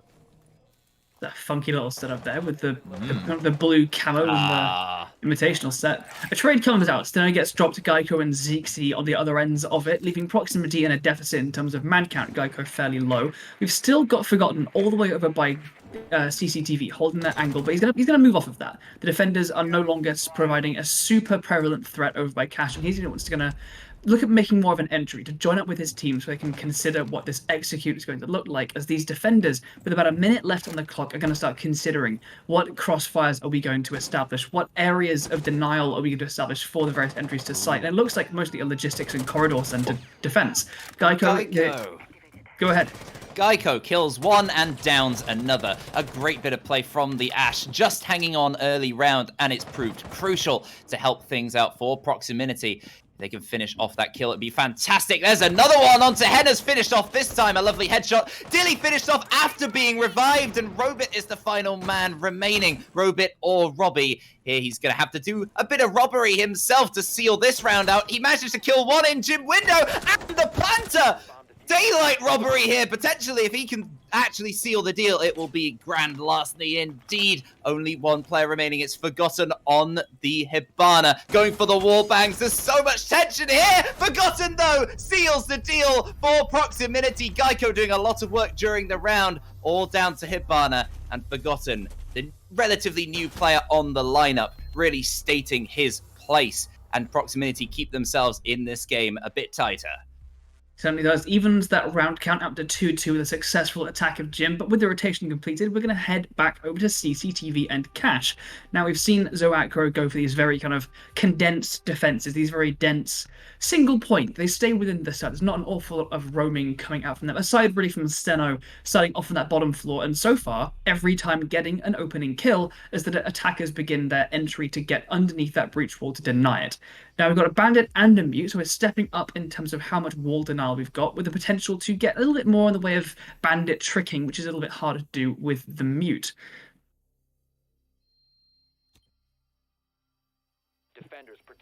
Zoaqro moment opt for another CCTV and Cash defense. They've managed to pull it off once, a key switch. I will like to mention, bringing a lot of attention towards Steno, but he is a strong player. As some of you may know, he is the coach of the team, has stepped into the lineup. Generally plays for Lions. Creator are also a very strong outfit. You can see a lot of that kind of play style, that mentality when he's in the lineup, as you were mentioning before in the setup, Barnell. Him playing the Vigil should, I'm hoping if he can keep up with those entry frags and having that impact play, the Vigil should help him do that extra bit of staying alive and sneaking back to the site in the way that he maybe struggled with in some of these earlier CCTV rounds. Yeah, definitely wants to double down on that fluidity of how well he can move throughout. But he's gonna make a bit of a change. He's not gonna be playing down by his stock. He's actually hanging out over by Billiards and Stripper. He's gonna go for a much. He's gonna be starting nice and far off. We can see on the other side of the map, while the breach is getting ready to go down, it looks like Forgotten on the Hibana is heading in from the west side. But Steno has done his bit of delay. I think that's partially to make sure he doesn't get droned out before the round begins. And he's going to get into position to get another opening kill, starting off in Garage to... Geico, this is such a common angle to go and do this. gets underneath, prone from the main door, sends a charge up for the floor, and gets rid of any bandit batteries or mute jammers. Samioto is going to be able to get on the roof and continue giving instructions. But a bandit trick! Despite the hole made, because Geico didn't actually make an incision in terms of ground control, Hennes is able to get on the bandit and make sure this bridge does not go down. Samioto, only one exothermic charge remaining.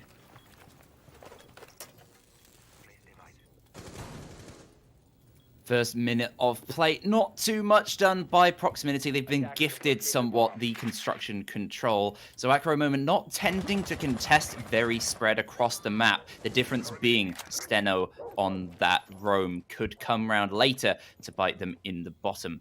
I mean, Proximinity, they struggled on their attacks last time out against SamClan with those pesky roams of usually Rizkaz on the mute, just appearing behind them, struggling to deal with that particular operator. And if Steno is the man doing that job, you are in for a bad day. And he's still alive there. And there he is, acting to get the kill on Samioto. He's going to feel real good, going to make a difference, going to win the fight.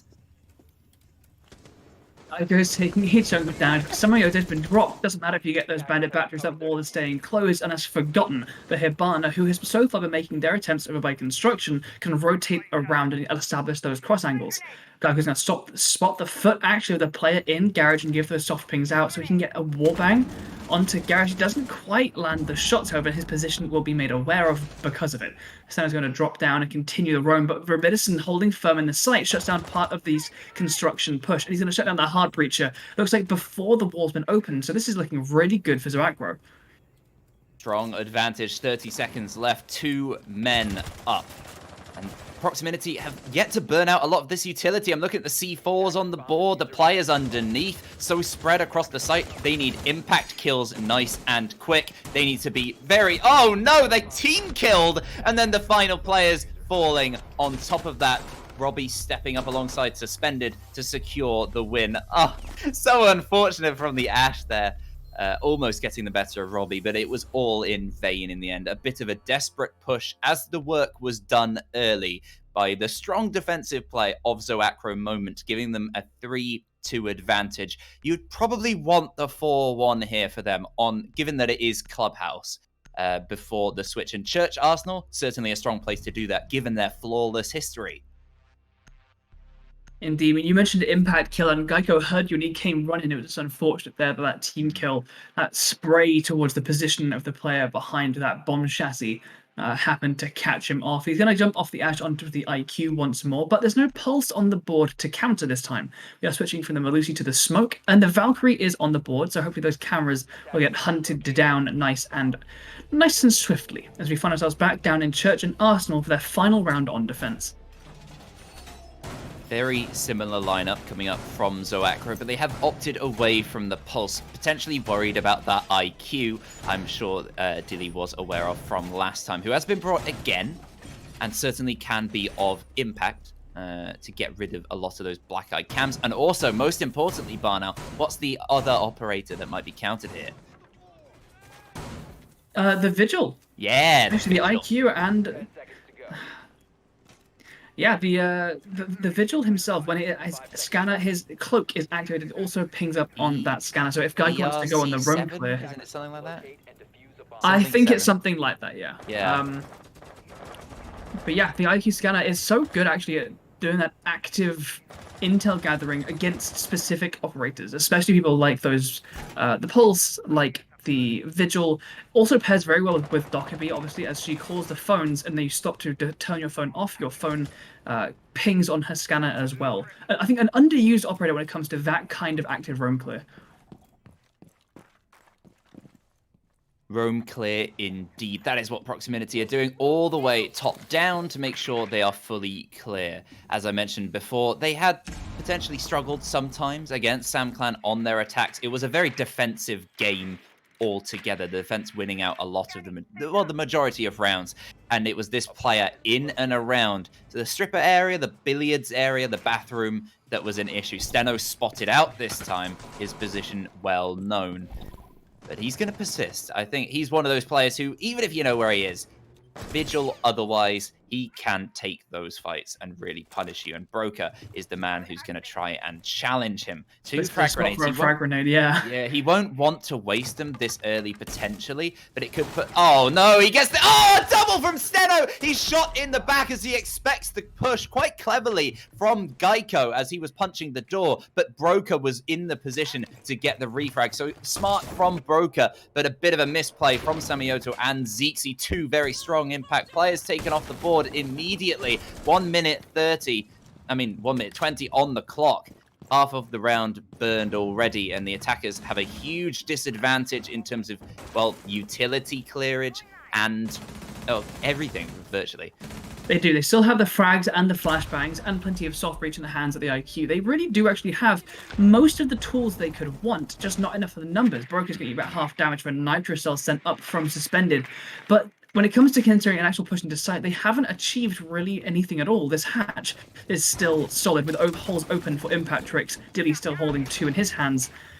Doesn't look like he's close enough to actually use them to trick the hatch just for now, and the hatch will get opened up. But with 40 seconds, a hatch drop in the stairs is your only options, and a smoke still able there. With only his first canister beginning to burn, this is a very uncomfortable place to be as Geico proceeds towards Moto to consider making his entry. A lot to do here again. Proximinity find themselves in a weakened position, but they step up considerably with the first kill onto Dilly and another onto Hennas. A lovely frag grenade from Broker. Geico gets a double. Broker gets a double as well to finish it off, gets a triple for the round, and suddenly Proximinity from a position of weakness come out on top, looking very strong indeed. They move to a 3-all split as they move to their quite strong defenses historically. It's looking a lot better for Proximinity, really keeping themselves in this game with these back and forth rounds. I mean, it's exactly what we saw out of them yesterday. This kind of backwards and forwards. Sometimes they're getting outplayed, but sometimes they can really step up and really... This is a really well-contested match, actually. Proximinity and Zoaqro are two teams that, if you had mentioned them earlier in the season, we probably would have said Zoaqro had this in the bag. Ex-Volcano, very strong roster with some pretty standout players. But Proximinity, you can just never count them out, and they are really putting their foot down this in terms of this matchup. I mean, they played each other already this season, of course, during the league season. I think it was play day 1, so it was quite a while ago. It was on Oregon, and a relatively convincing win for Volcano there, and that is our 3rd map today, just to clarify for everyone. First map, Clubhouse, as you can see. Coastline is the next pick, so quite an interestingly different one that should mix up the play style that we're used to seeing here, and then straight back to traditional set meta on Oregon, which I think does favor Zoaqro somewhat, but you can never ever rule Proximinity out, as we all learned yesterday. Now they're on the defense over on CCTV and Cash, which is really bizarre to me, seeing what happened yesterday. I think one of the focuses for me on these defenses was Forgotten, a relatively missing feature, I think, during some of these defenses. He just didn't win out enough fights on that roaming Jaeger position. They do like to sit deep to some degree, and I think that favors Zoaqro with their style of play on the attack of Clubhouse. We do see a very similar lineup in terms of the attack, with the slight modifications here and there. We've got double hard breach, double soft breach, and that anti-utility of the Twitch, who's getting going. No vertical impacts. He's getting rid of Evil Eyes. He's getting rid of Mute Jammers. He's doing a lot of work, and there's no one here to get rid of the drone. It gets finally destroyed, but he's done so much work already. Twitch, we often point out, is a potential, very high ceiling of impact in terms of the utility that she can destroy with basically no risk to life. However, those slow drones can be so easy to get rid of, but when left to just go, that we can see exactly how much work they can do.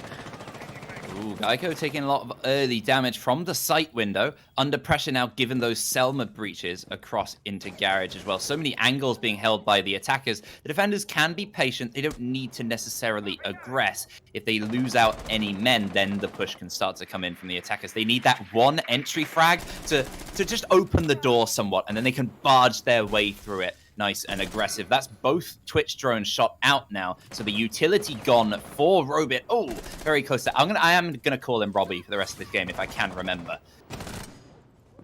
Zoaqro then answers back down as Roby enters into that corner of the back of the garage. The impact to finish things off, but Steno elsewhere picks up another two. One from the Breaches Geico, just a little bit unaware there of his angles. Gets picked up from that Breach that's been open this whole time. Suspended, remaining vigilant on that Breach. Proximity here suffering hard. Only the two SAS brothers remaining with a minute on the clock. A Nitro Cell and now one more smoke canister still on the board. Pretty powerful utility to deny, but this is a little bit too long to do so. Zoaqro just made such good progress entering the site. They've cleared.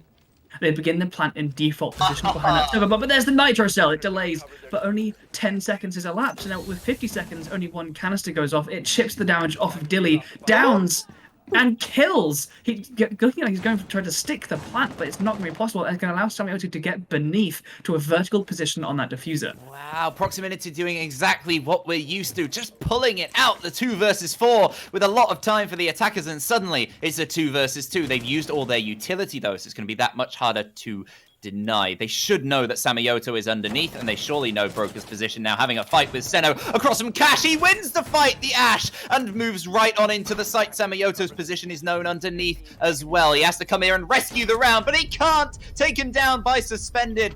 Great execution from the final 2 men of, well, ex-Volcano. It's a bit confusing with that VE on most of their names. Zoaqro moment. They seal the round, despite a great effort from Proximinity. If that ain't the story of this matchup of really good close clutch attempts, and it's you flipped a coin, it's landed on the edge when you try and predict this match. That's a really rubbish coin. It's just a very wide coin. Yeah. Very thick. Side heavy. All right, CCTV and Cash will be re-attempted this time. It was a lot more promising a defense of this site than we saw against SamClan.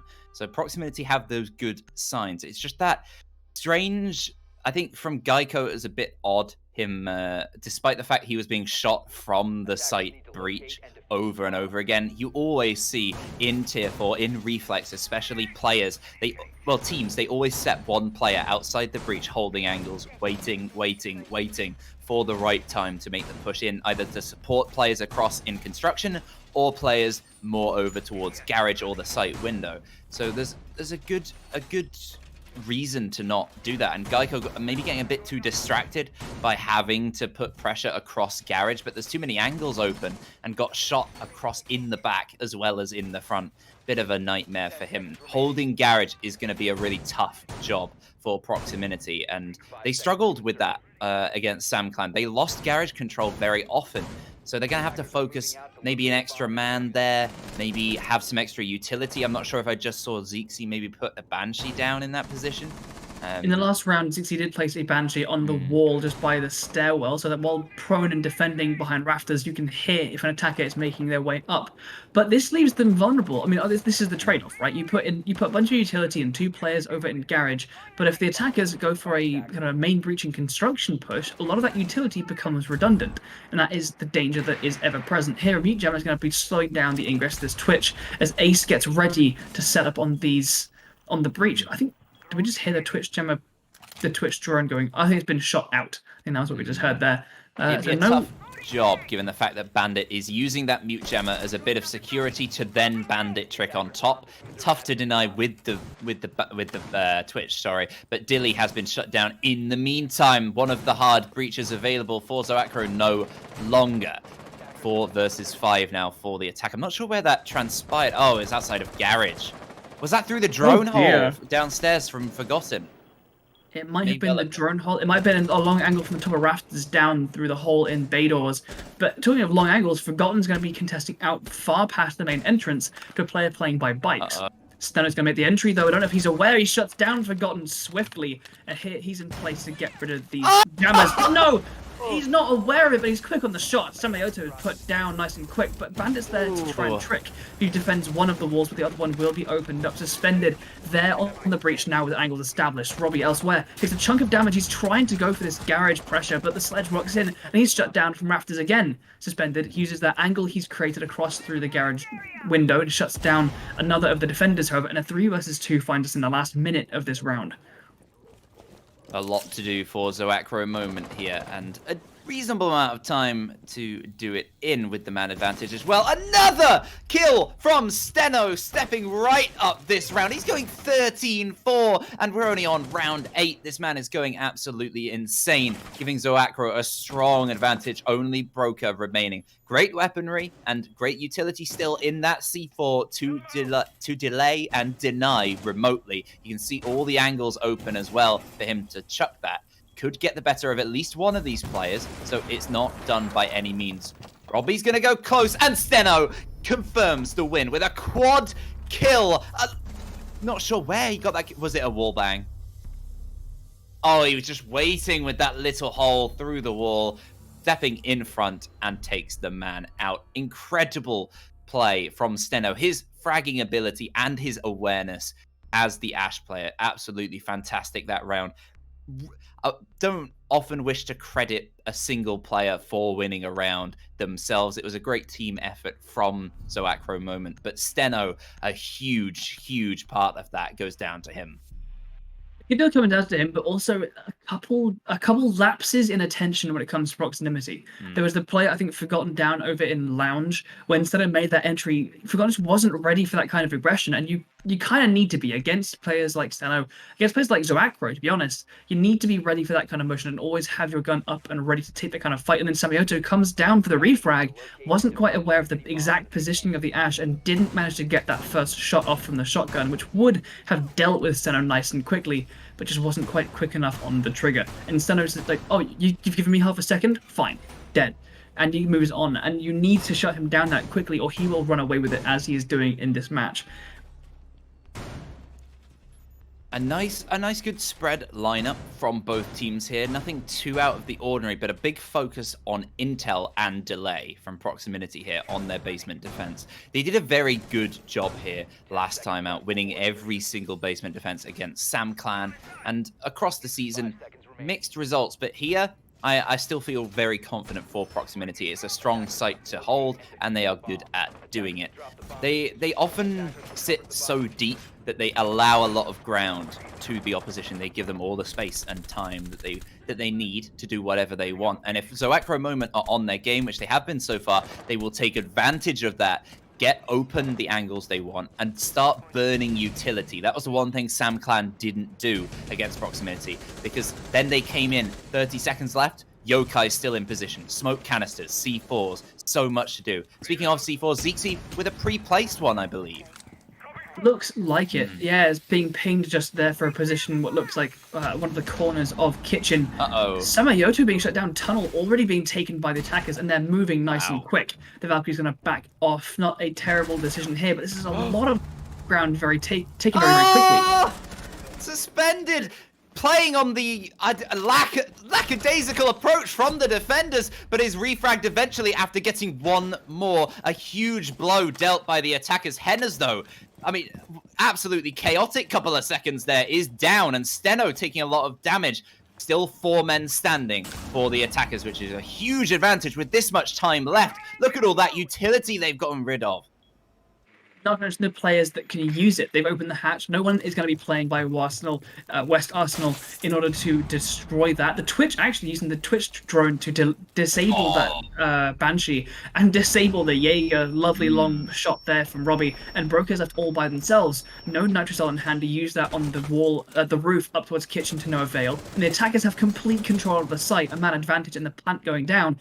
This is looking really, really quite dire. We can't really count out Proximity at any point, but if there was ever a moment to start counting them out, this might be it.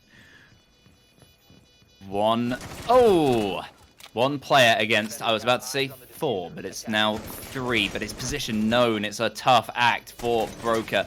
26 seconds on the clock to disable as well. Pretty much done here, you would imagine. He's waiting for the aggression. It's not going to come. It seems like that is the round for Zoaqro moment, which puts them, most importantly, onto match point, suddenly stepping up on their attacks in the way that we did not see Proximinity do. And I was debating at this 3-all split how defender-sided Clubhouse would be and whether that could disadvantage Zoaqro, but they're really showing on these attacks, given the proficiency we've seen from the defense of Proximinity, they seem not ready. That these rounds, you can see they were caught off by the quick play in tunnel, which at the same time, a lot of players, a lot of teams play slowly on this site because you can afford to. Doesn't mean you have to, and a little bit silly there from Proximinity, potentially losing out this map. It's so close to a Zoaqro moment win. They're going to go into church one more time, but to be honest, the conversation of defenders sided, and defenders have the advantage in siege. Obviously, if nothing happens and you win, it's down to the attackers to take the impetus to drive their objectives home. But to be honest, in the last couple of seasons, as long as you don't dawdle, as long as you don't take far too long to set up vertical angles that there are no defenders beneath, to roam clear when there are no roamers, as long as you don't waste too much of your own time, attackers have been having a pretty strong season. And we've seen even places like Clubhouse, Oregon, Villa, if you're an attacking team that can grasp the momentum, move with some speed and confidence, you can do an awful lot of work, be very, very successful. I think that's what we saw from Zoaqro just then. Now it's down to Proximinity to adapt, to either put something else in tunnel to stop that instant rush, to use some denial, something different. It looks like a fairly similar lineup. We've once again lost the Valkyrie in favor for the Melusi. Wow. I'm liking seeing Robbie actually sticking on this Twitch and us being able to actually see a bit of the work it's doing. He's doing a fantastic job in getting rid of some of this utility, and it's a perfect time to bring out the Twitch, given the amount of utility on the board. There's so much, I mean, even with Zeke and Forgotten bringing that double nade protection as well. A difficult day for projectiles, which can deny a lot of this utility potentially as well. The Valkyrie opted off, but the Melusi stuck as well could be crucial. When it comes to this move, should slow down their opposition, who have been lightning quick. Steno, a big focus of that. He has been winning these showdowns, the 1 versus 1s. I guess he's been playing his Wild West event. He has been quick on the draw every single time, and it's been a bad day for the Gravel Top gang. I mean, Proximinity. God, that was such a great event, wasn't it? It was a pretty good time. It was not my favorite. I think the Halloween one with the hammers was my favorite one. That was that was good fun as well. That was like a different kind of game completely. A lot of explosives happening here over in Kitchen. A lot of damage also dealt to Zeke as he backed off trying to hold these vertical angles, but nothing dealt to the attackers. But there it is. There's that change in denial over in tunnel. Smajo playing behind the shield, deploying these smoke casters, getting a kill. But can he evade the nade? No, he can't. He gets thrown into the dirt wall. And Hennes, while they may have lost Suspended, that incisive play in the last round, Hennes is still there and has been a little bit on and off, but when he's on, he can make such a massive impact. And he's lining up these narrow angles as the attackers begin their ingress both in tunnel, the hatch, and main stairs, preparing for this execute. Oh, he could not evade the nade. Ooh.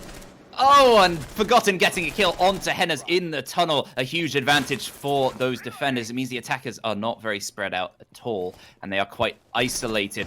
Dilly and Robbie, the final 2 remaining players. Lots of angles to cover, and they can't do it. Losing out the fight is the Twitch, leaving again only 1 player remaining on the top floor. Last time it was Broker flanking around on the defense, but this time a strong advantage for Proximinity, making sure they stave off any match point nerves at this point in the game, really showing that they can adjust in a way that we've seen. Oh, no, unfortunate for Dilly. He peeks around and doesn't see the player prone in the corridor because of just the angle of his sight, I guess. Just blocking Broker's angle wins the fight for Proximinity and wins the round.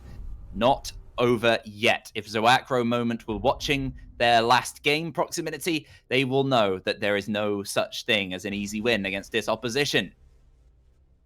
They stave off the loss for 1 more round, but it was not. It always comes a little bit close. That was probably one of the more decisive rounds for Proximity, and it really fell apart, I think, both in terms of that smoke holding off for that extended period of time in tunnel, making sure they couldn't just take that ground. And also the attackers just spent a little bit too long, I think, up in the hatch. I will very frequently be a bit of a a critic of extended vertical play, because once you open an angle, whether it's even if it's a hatch, as long as you can't drop it as freely, such as that one, once you've opened that angle, the defenders know the angles. They know that, right, I can be careful of this. I don't have to expose myself to you here. And then you're basically just waiting for them to make a mistake. And as long as they have the man advantage, they have the freedom, there's not that much pressure on the site, they have the freedom to just maneuver around the site and avoid those angles, and you can end up wasting a lot of your time by staying there. CCTV and Cash, again, the location of a defense for Proximinity. Mixed results, mixed effects across in recent matches and in this one so far. But it's a lot more promising from them. I do believe that they can pull this out. Yet to see a gym defense from them. They're not opting for that, despite a pretty solid performance on it, whether it's on their attack earlier or just now. There've been some strong moments across the board. They are opting again for this very similar repeat. I'm not sure that favors any particular team at this point, but Zoaqro will at least be practiced in starting to get their moves in, and Steno indeed stepping up again. He got 4 kills last time he was here, and that is a great start to getting maybe even the 5. He starts off with the first kill onto the roaming player, Forgotten, who I spoke about last time on this site as really struggling on these defenses. Suspended picks up another onto Geico, and Proximinity look like they're struggling. 3 players dying away from losing the first map, and that's another one. Only 2 left now. They've flushed through these angles being made up across the main breach, across the garage. This much control taken by the attackers. There it is. Oh, Robit! The flawless round from Zoaqro moment, and they seal the first map. It was a pick of Proximinity, but they have been picked off piece by piece to seal their fate, to seal the first map in the hands of their opposition. Indeed, a really good showing, especially on the attack there from Zoaqro. We're going to head over to Coastline next. I mean, look at this. But Steno and Suspended really just standing a little bit above the rest there in terms of frags. But to be honest, at no moment was any member of Zoaqro not present. They were always somewhere applying pressure, keeping the heat on. It was a fantastic performance from both teams, I must say. Very, very well contested. But Zoaqro moment just having that edge, being a bit more... actually, I was going to say a bit more awake, but they both seem very awake and on it. Just slightly... I think it was just 1 or 2 of those rounds where we saw a little bit of complacency from Proximinity, especially that basement defense, I think, signified when that rush came in. They weren't quite prepared. Players came in for the refrag, but weren't quite sure what was going on. A little bit chaotic. They seemed to get snowballed somewhat. When one player died, often to Steno, he would get that extra 1 or 2. And what a great impact from him as an individual player to help his team see out the first map, Clubhouse. And after this short break, we will bring you to map 2, Coastline, which could be the last game here in the grand final of Reflex Championship. So stay on the edge of your seat, because that's where we are, and we'll be back in a few minutes.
Alrighty, we said stay on the edge of your seats. We hope you haven't slipped off completely, but we are close to pushing you that final couple inches. We are back. We are here in the midst of Proximity versus Zoaqro moment in the final of Reflex Champions. We have just seen Zoaqro 7-3 Proximity over on Clubhouse. We come to Coastline somewhere.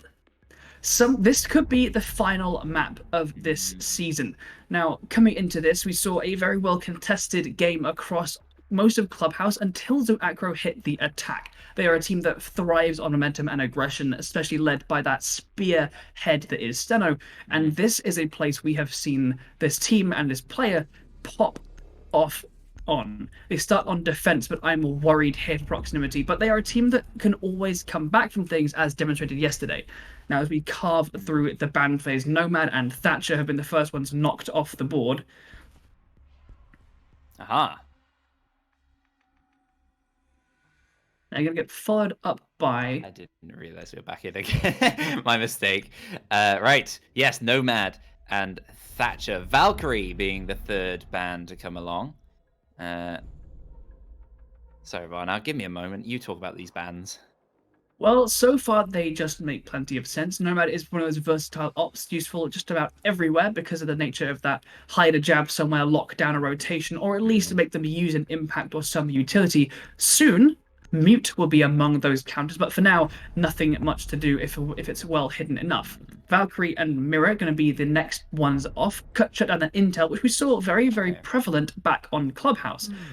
Mirror... There are certain positions where she's very strong. I think it's specifically down in kitchen and service on Coastline itself. But with Proximity on attack first, they will find hookah and billiards as their first objective. They are a strong defensive outfit as well. Just because they're strong on the attack does not mean anything in terms of their defense, and they are certainly strong on it. We know from Steno and from previous matches, of course, from... not Volcano, I keep doing that. From Zoaqro moment, they can rock a Coastline. I'm quite sure of them doing a good job, especially with Steno at the helm. But Proximity, seen them a bit less here, not too often. And it's a tough place for them to go against this opposition. So if there is any map, I'm looking at the 3 maps, Club, Coast, Oregon. This is probably where I'd have my bet on Zoaqro more than anything else, I imagine. And given the fact that Club Proximity's pick was a loss, it does not bode well for the rest of this game. If we know anything, though, it's that Proximity can suddenly pull it out of nowhere, bringing the game entirely back. They lost the first map yesterday, came back to win the entire thing. So don't rule them out yet. They've got a long way to go. They certainly do. Now, we've seen across Clubhouse mostly fairly Turtle-esque defenses. We saw lots and lots of very close sight play, and it's looking roughly like that for now. Although we have, I'm just completely wrong. There's no way in which that is the case. And we have roamers on all sides, starting off with getting picked off. Geico shuts down Dilly's peeks across the main entrance. Robidison is next on the docket as they encounter each other in lobby, and he gets the better of the Ash as she swings in. The trade comes out, however, as Forgotten gets Robidison on the swing, but there's so much presence here. Zoaqro is suspended, shutting down Zeke, keeping us in an even man count at 3 versus 3. Only 30 seconds have surpassed on the clock, and 4 players have already been dropped. That is a lot of the players out. Almost half of this entire matchup. That is some quick maths for you.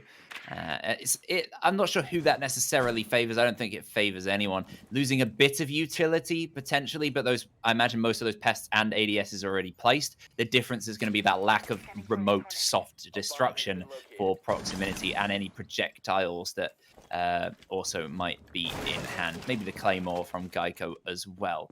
So, pretty balanced at the moment. Similar fashion to what we saw previous. When we've got the Buck, the IQ, and the Ace, you've got your hard breach if you need it. You've got lots of intel from the IQ, and you've got lots of soft destruction from the Buck. So they do still have plenty of options when it comes to their actual utility, but so do Zoaqro. Steno still has those yokais in place. Going to be a little more vulnerable now that Forgotten's on the IQ, scanning upwards through the floor as the Buck applies the pressure. But he's created these angles, and Steno is there to use them. He tries to get the down, can't quite spot the downed player, but I think he's aware that he has downed them. He's going for these floor bangs, takes a bit of damage off of the IQ, but again doesn't quite net the kill. A revive does come out, but the low health is going to be a problem, especially with Suspended pushing close, taking that position in jungle. Well, this could be a key position if he's not expected in that position. He could get the kill, and he certainly does. He starts things off onto Broken. Forgotten falls as well. Again, injured, not quite sealing the kills, Zoaqro, but it's a great start, and they do finally, in the end, seal it by taking out Forgotten. The rest is done. A lovely kill from Steno. Actually, Forgotten was the one who was down. Regardless, it is a win for the first defense of Zoaqro Moment, starting things off strongly. Proximinity, they won't be too worried yet. We know they keep cool heads. Samioto, a very good player in terms of managing the team, making sure that they all stay cool and they are all ready to keep going, keep fighting throughout this game. But you'd be a little bit worried at this point, having already lost the first map, not necessarily sure what kind of game you're going to have here on Coastline. It can be a bit chaotic, and that might not necessarily favor them. Indeed.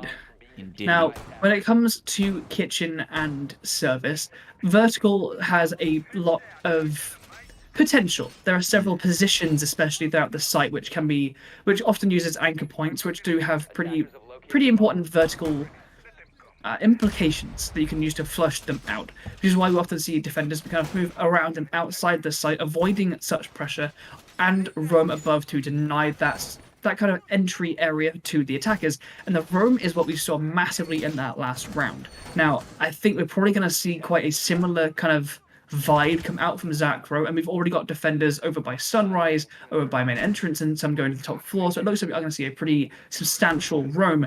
We're seeing the IQ come out a lot as far as intel from Proximinity. I'm wondering now if a Jackal should be joining that roster. Potentially, it's a pretty good shout, depending on where they anticipate their opposition being. Jackal is a very reliable pick on any map, especially here on Coastline. With the amount of roaming presence you would usually expect, it is not a surprise to see him, but he is missing from this lineup. It's going to be that much tougher to find Steno. A lot of pressure on Forgotten, potentially, to figure out exactly his location if they're not sure through the little lines on the drones.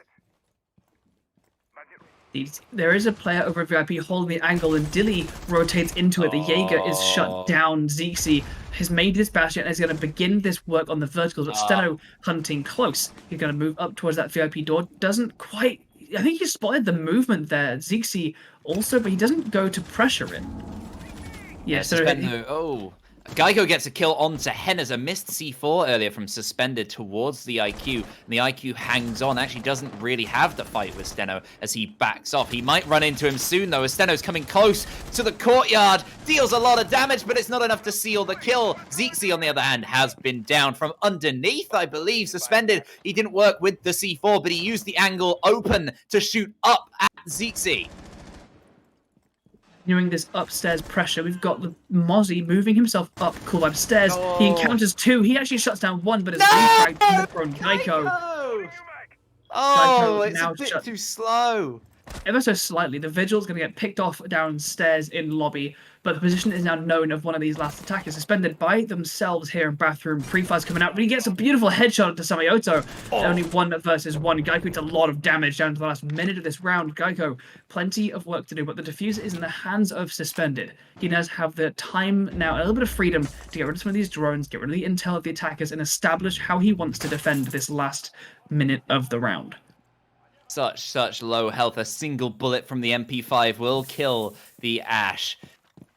Oh, it's such an impactful moment. He has to go for this diffuser. It's so near to Suspended. Surely he will swing to seal the kill. He's managed to nab the diffuser and get away in the meantime, and he's heading over all the way to kitchen to do a little sneaky plant in the corner, surely known by Suspended. He's got no C4 left. He's going to have to kill this Ash with bullets, and he does! Seals the kill! Wins the clutch. Suspended in the 1 versus 2. Comes out on top to see a 2-0 advantage early on Coastline for the pickers of Coastline. Zoaqro Moment. He 1 step closer to victory in this final best of 3. 2-0 is our scoreline. Zoaqro have succeeded on two of these defenses. We're going to move over to Blue Bar and Sunrise for the final of this rotation.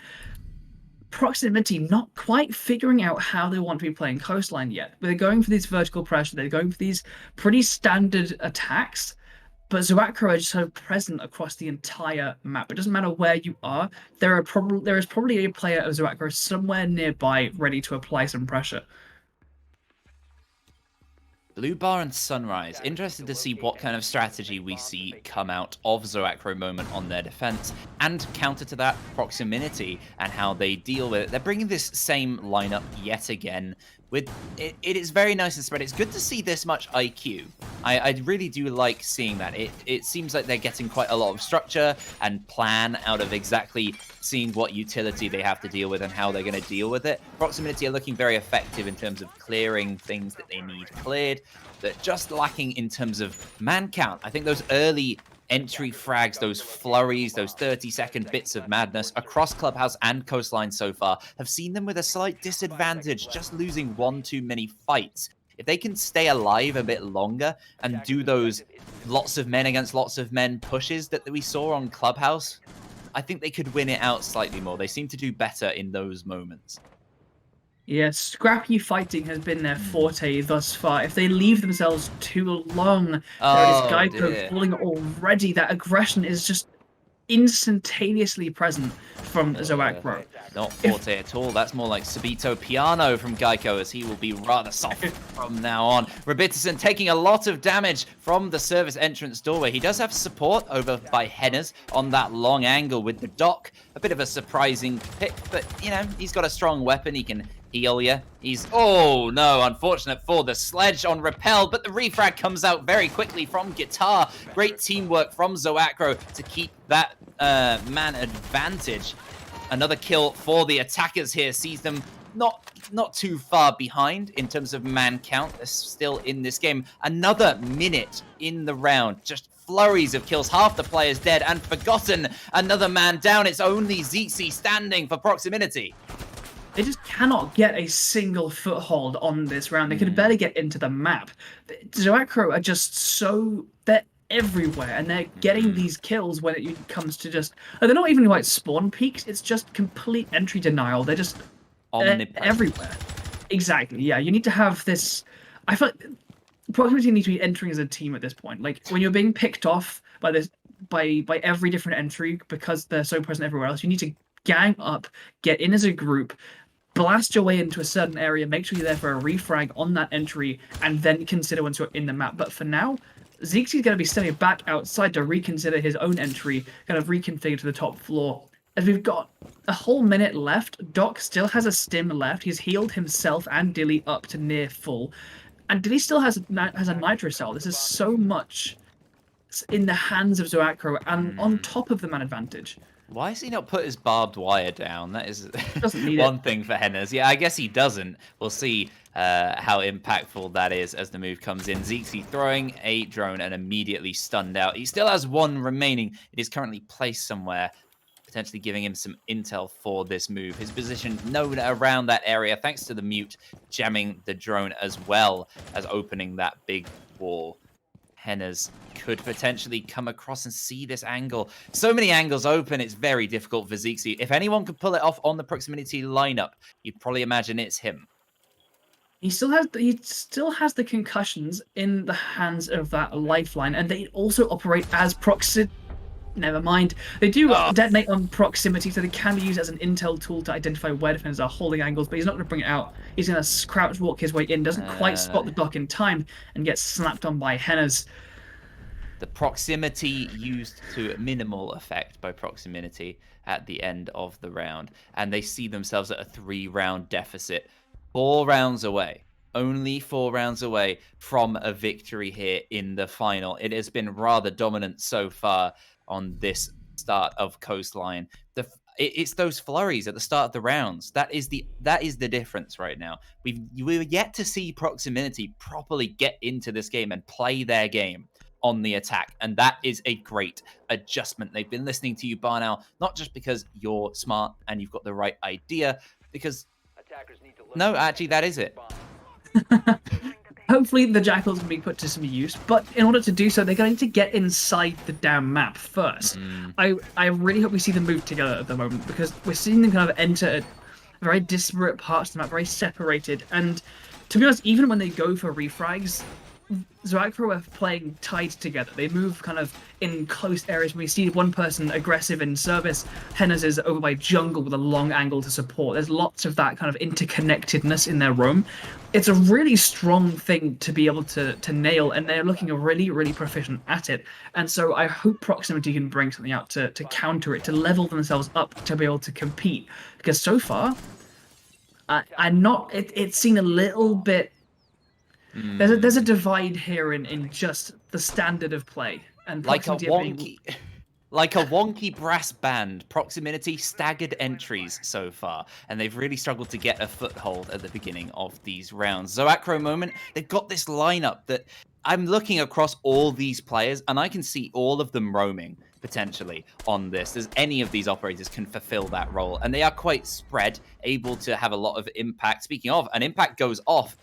Suspended throws it somewhere and takes a lot of damage in response on an early fight. Going 6-1 right now. He has been a big difference maker at the start of Coastline. If he can keep this up, well, we're going to see him come close to the Hibana and takes her out on the drone. And Zixi falling as well elsewhere to the Commando. An absolute nightmare. Geico is here for the refrag and gets a double!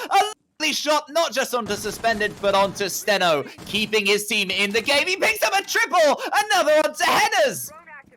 Continues the bleed. Robertson left by himself. He is not on site. He manages to get his way back to Vars, but the attackers here are swarming from VIP. Utility and throwables blowing up utility on the way down as the smoke comes in. Gonna obscure his lines of sight almost completely by as the attackers rotate over towards an Aqua entry.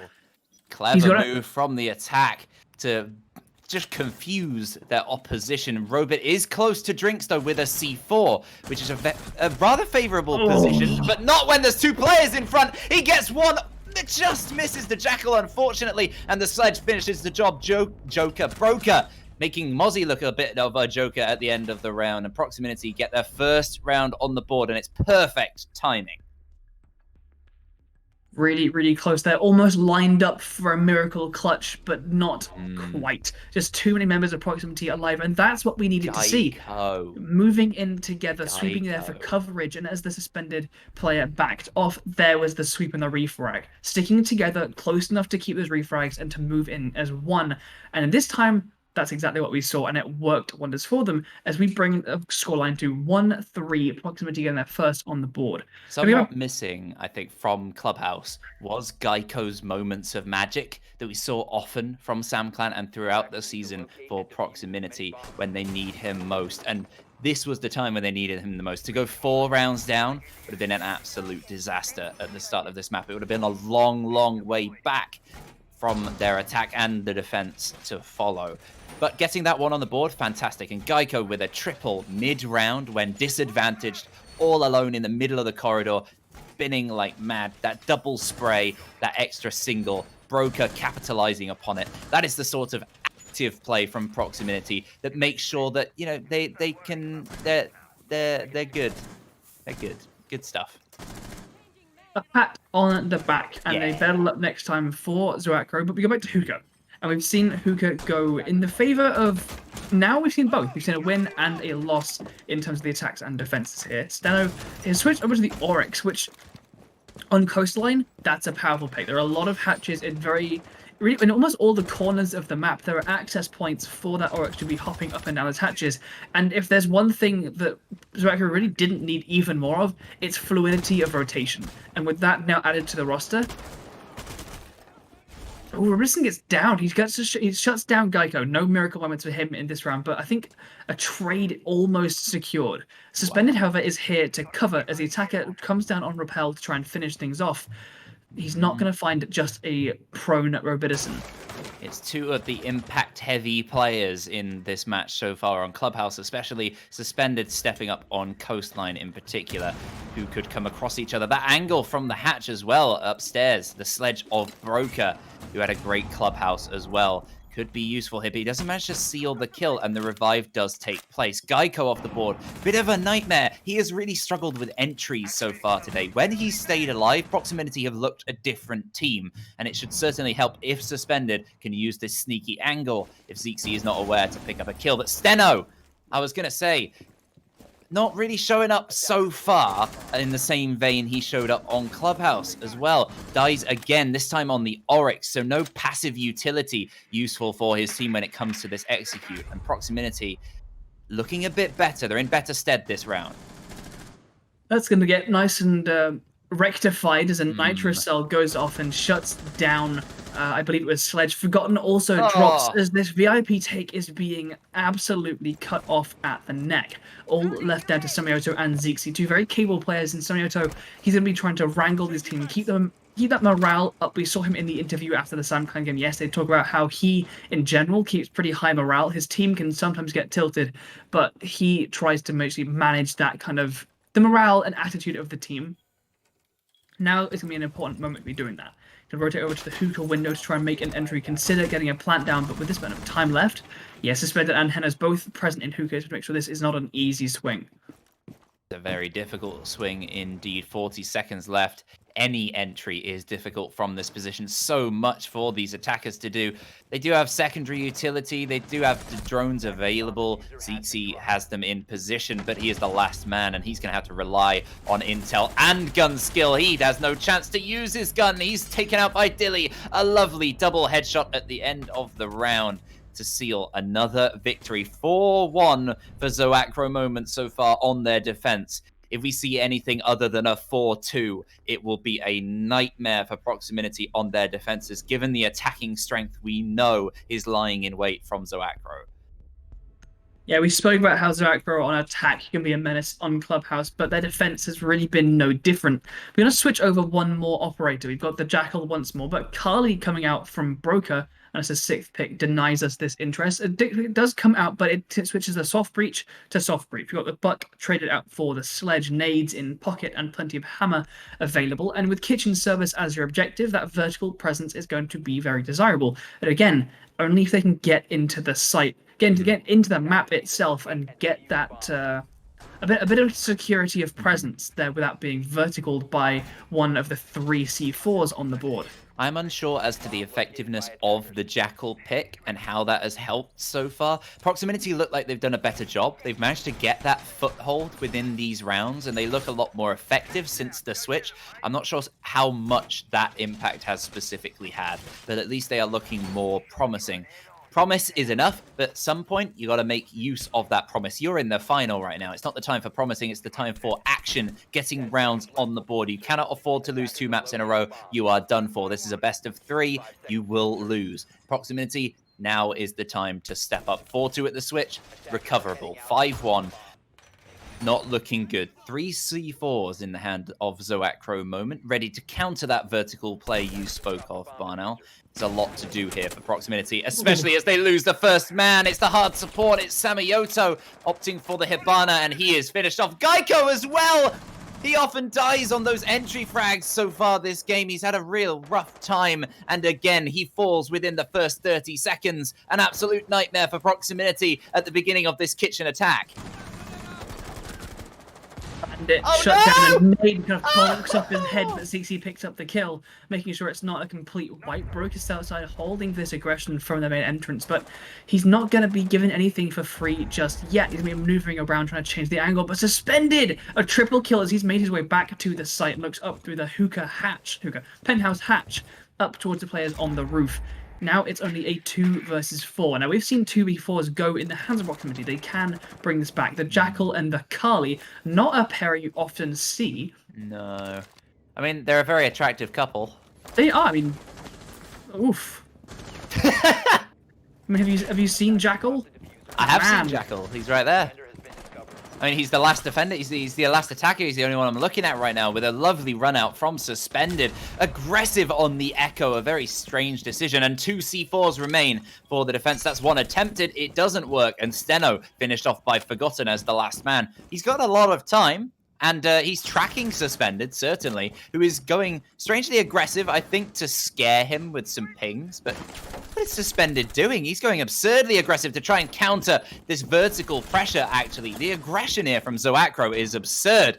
Can they act on it and make sure that it works out currently? Looking rather favorable. He's getting shut down, but that makes his KD 4. You ask him what he's doing. Suspended right now is vibing. He has been slaying. He started the run off with a double, and he was chasing down the final. He's not going to quite be gifted with it, but in a 2 versus 1, Robidison is the one to shut down Forgotten in the end, and Zoaqro tidy off their defending half, going 5-1. And we have yet to see them on the attack, where I cannot imagine too much different is going to be what is bequeathed upon us by these fragging men. Bequeathen? Bequoth? Bequow? Bequithen. Bequidden. Close, yeah. Yeah, 100%. Penthouse Theatre, strangely enough, will be the first location of the defense for Proximinity. Why are you lying to our viewers? Oh, no, they changed it. Hookah and Billiards. They switched it at the last second, yeah. Yeah. Ooh, Steno. Ooh, Steno. Yeah, the L is going to get switched out for the Echo that we saw Suspended so aggressive on, but the Zero intel play, pacing, nah. We're going for the Blackbeard here on Coastline. The Steno is going for the throat to tie things off. They're one away from map and on series. Coastline? Yeah. What does that remind me of? I don't know. What does it remind you of? The high seas. Oh no. We know Steno loves it. You know, I did make I jokingly made a promise about the show match that preceded this final. I shall go back on that, however. I'm trying to be good. I'm trying to do this professionally. You're going to behave today. I'm going to try. I don't think I've performed too much. Third versus fourth game. Yeah, let's meme it. Final of Reflex, far more important. Kinda? Yeah. You know, yeah, I'm trying to be good. I don't think I've sworn nearly as much in this game. In this game. I've been good here. I was about to read out, I do have the stats for Reflex Season 4, so actually I'm going to go through them quickly, if ladies and gents don't mind. Barnow, interrupt me as soon as action happens. Nah. Mirrors, put a window down. Anyway, Barnow, swear word count by map so far. Barnow has sworn 6 times in Reflex this season. Not too many, I must say. It's a reasonable amount. Once on Clubhouse, once on Oregon, 4 times on Cafe, and that was mostly due to a player called Flux, who Barnow just for some reason didn't want to say the L in his name. FLUX, my favorite player. In the meantime, Samioto and Suspended have been dropped. Suspended, his KD is going to be reduced to a meager 3. Steno, shield on, sitting on ruins with the 3x and the DMR. Forgotten with a suicide with an impact, and Henna's onto Geico is going to shut things down. Steno hasn't really had a massive impact on this particular map all round as he sits far off, but Zeke's is left by himself, and the pressure comes in from everywhere, and it's Robbie to tie things up as he steps in up Cool Vibes, shuts down, I believe, the Jaeger to tie things off, and we find ourselves on map and series point. Not just series in terms of number of maps. Final point. Whoa! There's one point, and it's a big one. Season point. That's what I was looking for. You distracted me with all my self-awareness in terms of your language use. It is season point as we find ourselves attacking Penthouse and Theatre. This is Proximity's last chance to keep themselves in the game. We've seen themselves do it back on their match against SamClan. They showed us their ability to come back from massive deficits. But this is about as kind of end of the line, buck stops with you, dire kind of circumstances. And we're bringing out the traps. It's back down to Silver Elo for you as they bring out the Legion, Capcan, and Frost. And I say that lovingly. I think I have 2 of those 3 in elite form because I am myself a lousy trap main. We also are pretty much Silvers. Oh, well, there's the punishment for that action. Samioto shutting down Geico. That is true. I have Legion and Frost elite. I think he's going for something here. I think this is intentional by Samioto. We saw 7-all, final map of the semi-final against SamClan. Samioto team kills Geico on the Goyo and then proceeds to get a triple, win the round, win the entire game. And now, match point against them in the final, Samioto kills Geico. Now, this is clearly a sort of plan from Proximinity to throw their opposition off and pull it back from the death. They have lit their sage lamps. They have rubbed off their voodoo dolls. They have ignited their sage. Ignition. People pay me to say things. Oh, I mean, Reflex don't. No. I mean, I can see why, to be honest. I wouldn't pay me. Penthouse itself is a fairly avoided site, actually, in more recent times, and Broker is actually going to make sure that this man count stays even. Henna's is dropped as the Frost, that's C8? I think it's a C8, yeah.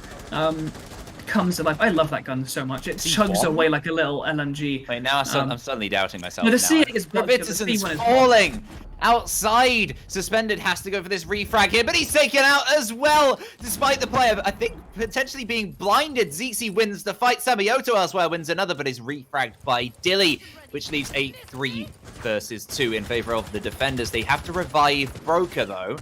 Not sure where he is or whether he is particularly revivable. He is revivable. Up he gets. And playing surprisingly aggressively here on the window is Zixi, winning the fight against Dilly. He's certainly surprised as Steno charges into the site. The final man remaining. The shield is not enough to take the damage, and Proximinity take the round. 1 back. Match point against them. We've seen them pull it back from very, very difficult positions in the past. This will be quite a miracle here in the final. If there's any time to do it, pull it out now, Proximinity. Well, Samayoto is going to be rubbing his crystals, making sure his little voodoo trick there works. The team kill on Geico, and in the competition they remain. Gonna go back onto some trap ops, and Broker teases out the clash. Is this going to be the fan service for eBack that we all waited for? This is a first from Proximinity.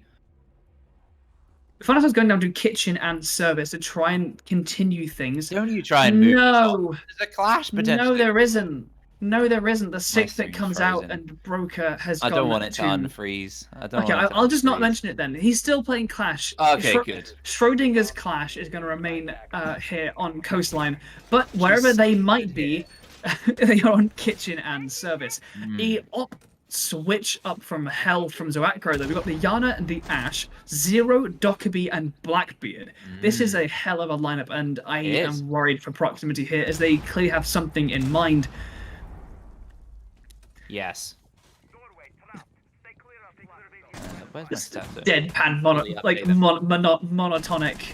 Yes. I'm very disappointed at the switch. I mean, yeah, I know. We have seen 1, 2, 3, 4, 5. Well, you saw Bieber's team bring out the Clash quite repeatedly here on Coastline during the show match, and she came to great effect. I know the narrow angle, Broker goes for that long shot spawn peak, but doesn't quite net anything as they veer off towards the south. Somewhat difficult a shot to pull off with the SPSMG9. He tried to go for it and managed to get back in with the shield on back to make sure it was not too much of an issue for the defense. We've seen Clash come out 5 times this season, the entire season in Reflex, which is quite a small number, and 3 of those 5 were from Sam Clan, which is quite disappointing for the rest of the league season, only being successful on Cafe. So Coastline, we are yet to see her specifically, which is a real shame. Being 6 picked off, even the more Showmatch of a does shame. count. Oh yeah, sure. Okay, well, you have played the majority of Clash then this season, Barnow. I am on a somewhere. What happened there, Barnow? Samayoto stepped up. The entry is being covered here by the Blackbeard of Steno. They tried to push their way in, but they turned around and said no. I think Samayoto and Forgotten really kind of dug their heels in, as Zoaqro haven't actually really made that much of an entry into the map. Suspended's going to start fixing that. He gets a kill, but it's quickly retraded as Samayoto gets the trade. Samayoto trying to drag himself even. He won't manage it in this round, but he's getting a little bit closer. Soft pings coming out are going to give Steno the direction he needs. Still negative. This Steno, the fragging man that we so often see stepping up the leaderboard massively on Clubhouse, has yet to really drag himself even so far. Angle is being held. His position is definitely known. The C4 will certainly help Samayoto if he can. Oh no, he can't throw it. Well, he did throw it, but he didn't manage to set it off as he's destroyed by Steno. The final remaining play. He couldn't pull out the clutch here to win the game for Zoaqro, win the season, win the playoffs on top. So much on the line for Zoaqro moment and Proximinity here. all in the hands of the coach, the main man today so far, especially on Clubhouse, Steno. Gonna whack out the Deagle to get some speed behind those legs, and he runs into a Capcan trap that knocks off half his health and one of his shields. That's the carelessness you can't afford with Capcan. He's so easy to counter, just look at your ankles. But if you are in a rush, you get punished for it so harshly. The Blackbeard versus the Malusi, the DMR versus the MP5 for potential season point. The flashbangs indicate he knows where she is. Or do they? He's flashing that default rotate, but she's tucked in by the window. He just doesn't seem aware, but he's flicks! The shield protects him for the MP5, and Steno seals out the round and the season. Zoaqro moment are your Reflex champions here in Season 4, with Steno sealing off that final kill. Congratulations to Zoaqro, you have won Reflex 2021. Good effort, Proximinity, but they didn't quite come to life on Coastline as we hoped. We dreamed could come out for them. Wow, I can afford food now. Congratulations, Hennes. Go get a McDonald's. He's out of the game. He's gone. He's hungry. No longer for kills, but for a good. Probably gonna order some Greg's. Pretty full on the kill front from Zoaqro moment. A good fight from Proximinity, coming back somewhat at the end of the game, but it seemed a pretty much done deal. A lot more contested on Clubhouse. Very unfortunate that Proximinity couldn't pull it out. But from that up and down season, from that 6th position, rather lucky to kind of get into this position thanks to other teams dropping out, and they did themselves proud. I would say I'm very proud of Proximinity. They've done a fantastic job. Unfortunate, I don't know if we're having an interview today. I would really hope that we don't ever have to speak to Steno. Who's waiting? But oh, Dilly. Oh, send him Okay, in. Dilly's Yeah, fine. send him yeah, in. send him in. Oh. So yeah, We'll drag for you. Oh, you mean like move them into the server, right? Can I do that? I don't know how to do that. I'm not I even in don't this know how to Discord. do that. Someone But yes, make me an Zoaqro admin. moment taking all the winnings. I don't know what the winnings are because nobody told me, but all the glory. At Who least. gave me this power? Hey, there you go. Oh, Hey there. Dilly and Robbie. yo, Congratulations. thank you, man. And well Thank played. you, How you thank guys you. doing? Yeah, I'm good. We're doing fine. How are you doing today? I'm pretty good. I was excited to see Proximity step up after their little comeback yesterday, but good to see some fiery play from you guys to make sure they no championship seat for them. A fantastic performance from both teams. Zoaqro moment, just having the edge overall. We did say probably favored your style of play on Coastline a little bit more, and it really did come to fruition. Getting a bit interesting with some of those operator picks as well. What was I'm not sure exactly which one of you is the kind of tactical mind. I know Steno likes to run the ship to some degree, at least he's claimed it. I don't know if that's true, but those 30-second flurries at the beginning of your defenses were absolutely fantastic. What was your secret behind that? You just seemed to be on top of your opposition the whole way through. We were just running around, to be honest. Yeah, to be honest, we were just running around mindlessly, but it was just like taking gunfights and just trusting our aim. It seemed like you certainly could afford to, winning a lot of those fights. Fantastic killing records for, I think, Steno on the first map and Suspended on the second. Barn Owl, over to you. There's not an awful lot else to say in terms of tactics of running around. It's unpredictable at best. We saw Proximity bring out things like the Jackal later on to try and stop you guys. Nomad being banned off certainly helped you, especially in those kinds of moments. And it was, yeah, we could see the confidence in your gunplay in that kind of very fluid defending and your attacks. I mean, you just jumped on the Blackbeard and abused him a bit, didn't you? Yeah. Yeah, that was the plan, to just not ban BB and just abuse it. Perfect. It was a very good plan. I don't know what the winnings are. I didn't check. I don't know if you guys know or how any of that's working. But how will you be celebrating, each of you, this evening, your victory? That's a good question, actually.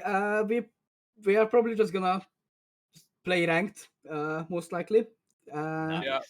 Other than that, it's just we are happy we are over with this, and we are happy we won.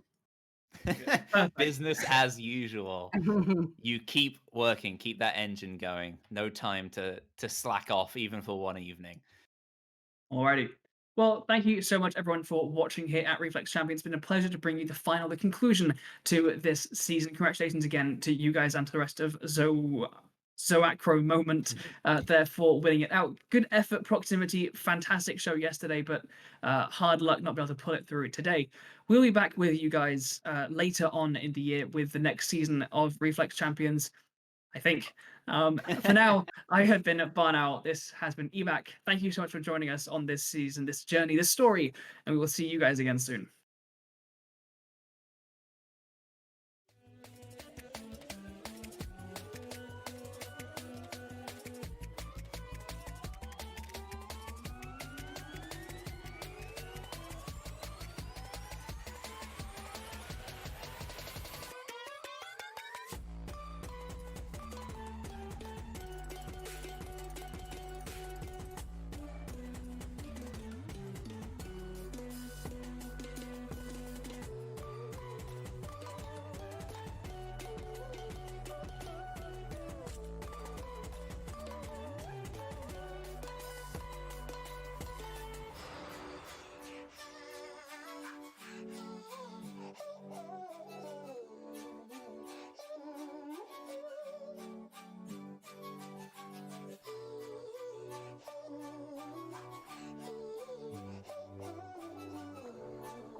I feel out of place. The roads aren't the same like they were when you were the one driving my car, and now I just count the waves of our yesterdays as I go on the 101 highway, and it's taking me back to the start. We lost everything. We lost everything, but you'll always stay close to my heart. We lost everything.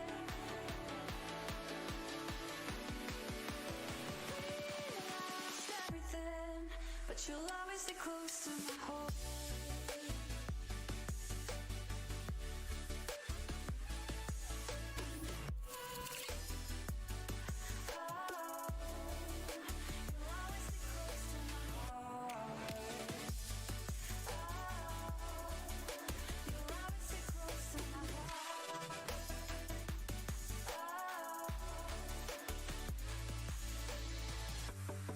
You were the sun and the moon, spinning me around. When I pushed you, pulled me closer, so I wouldn't fall down. And now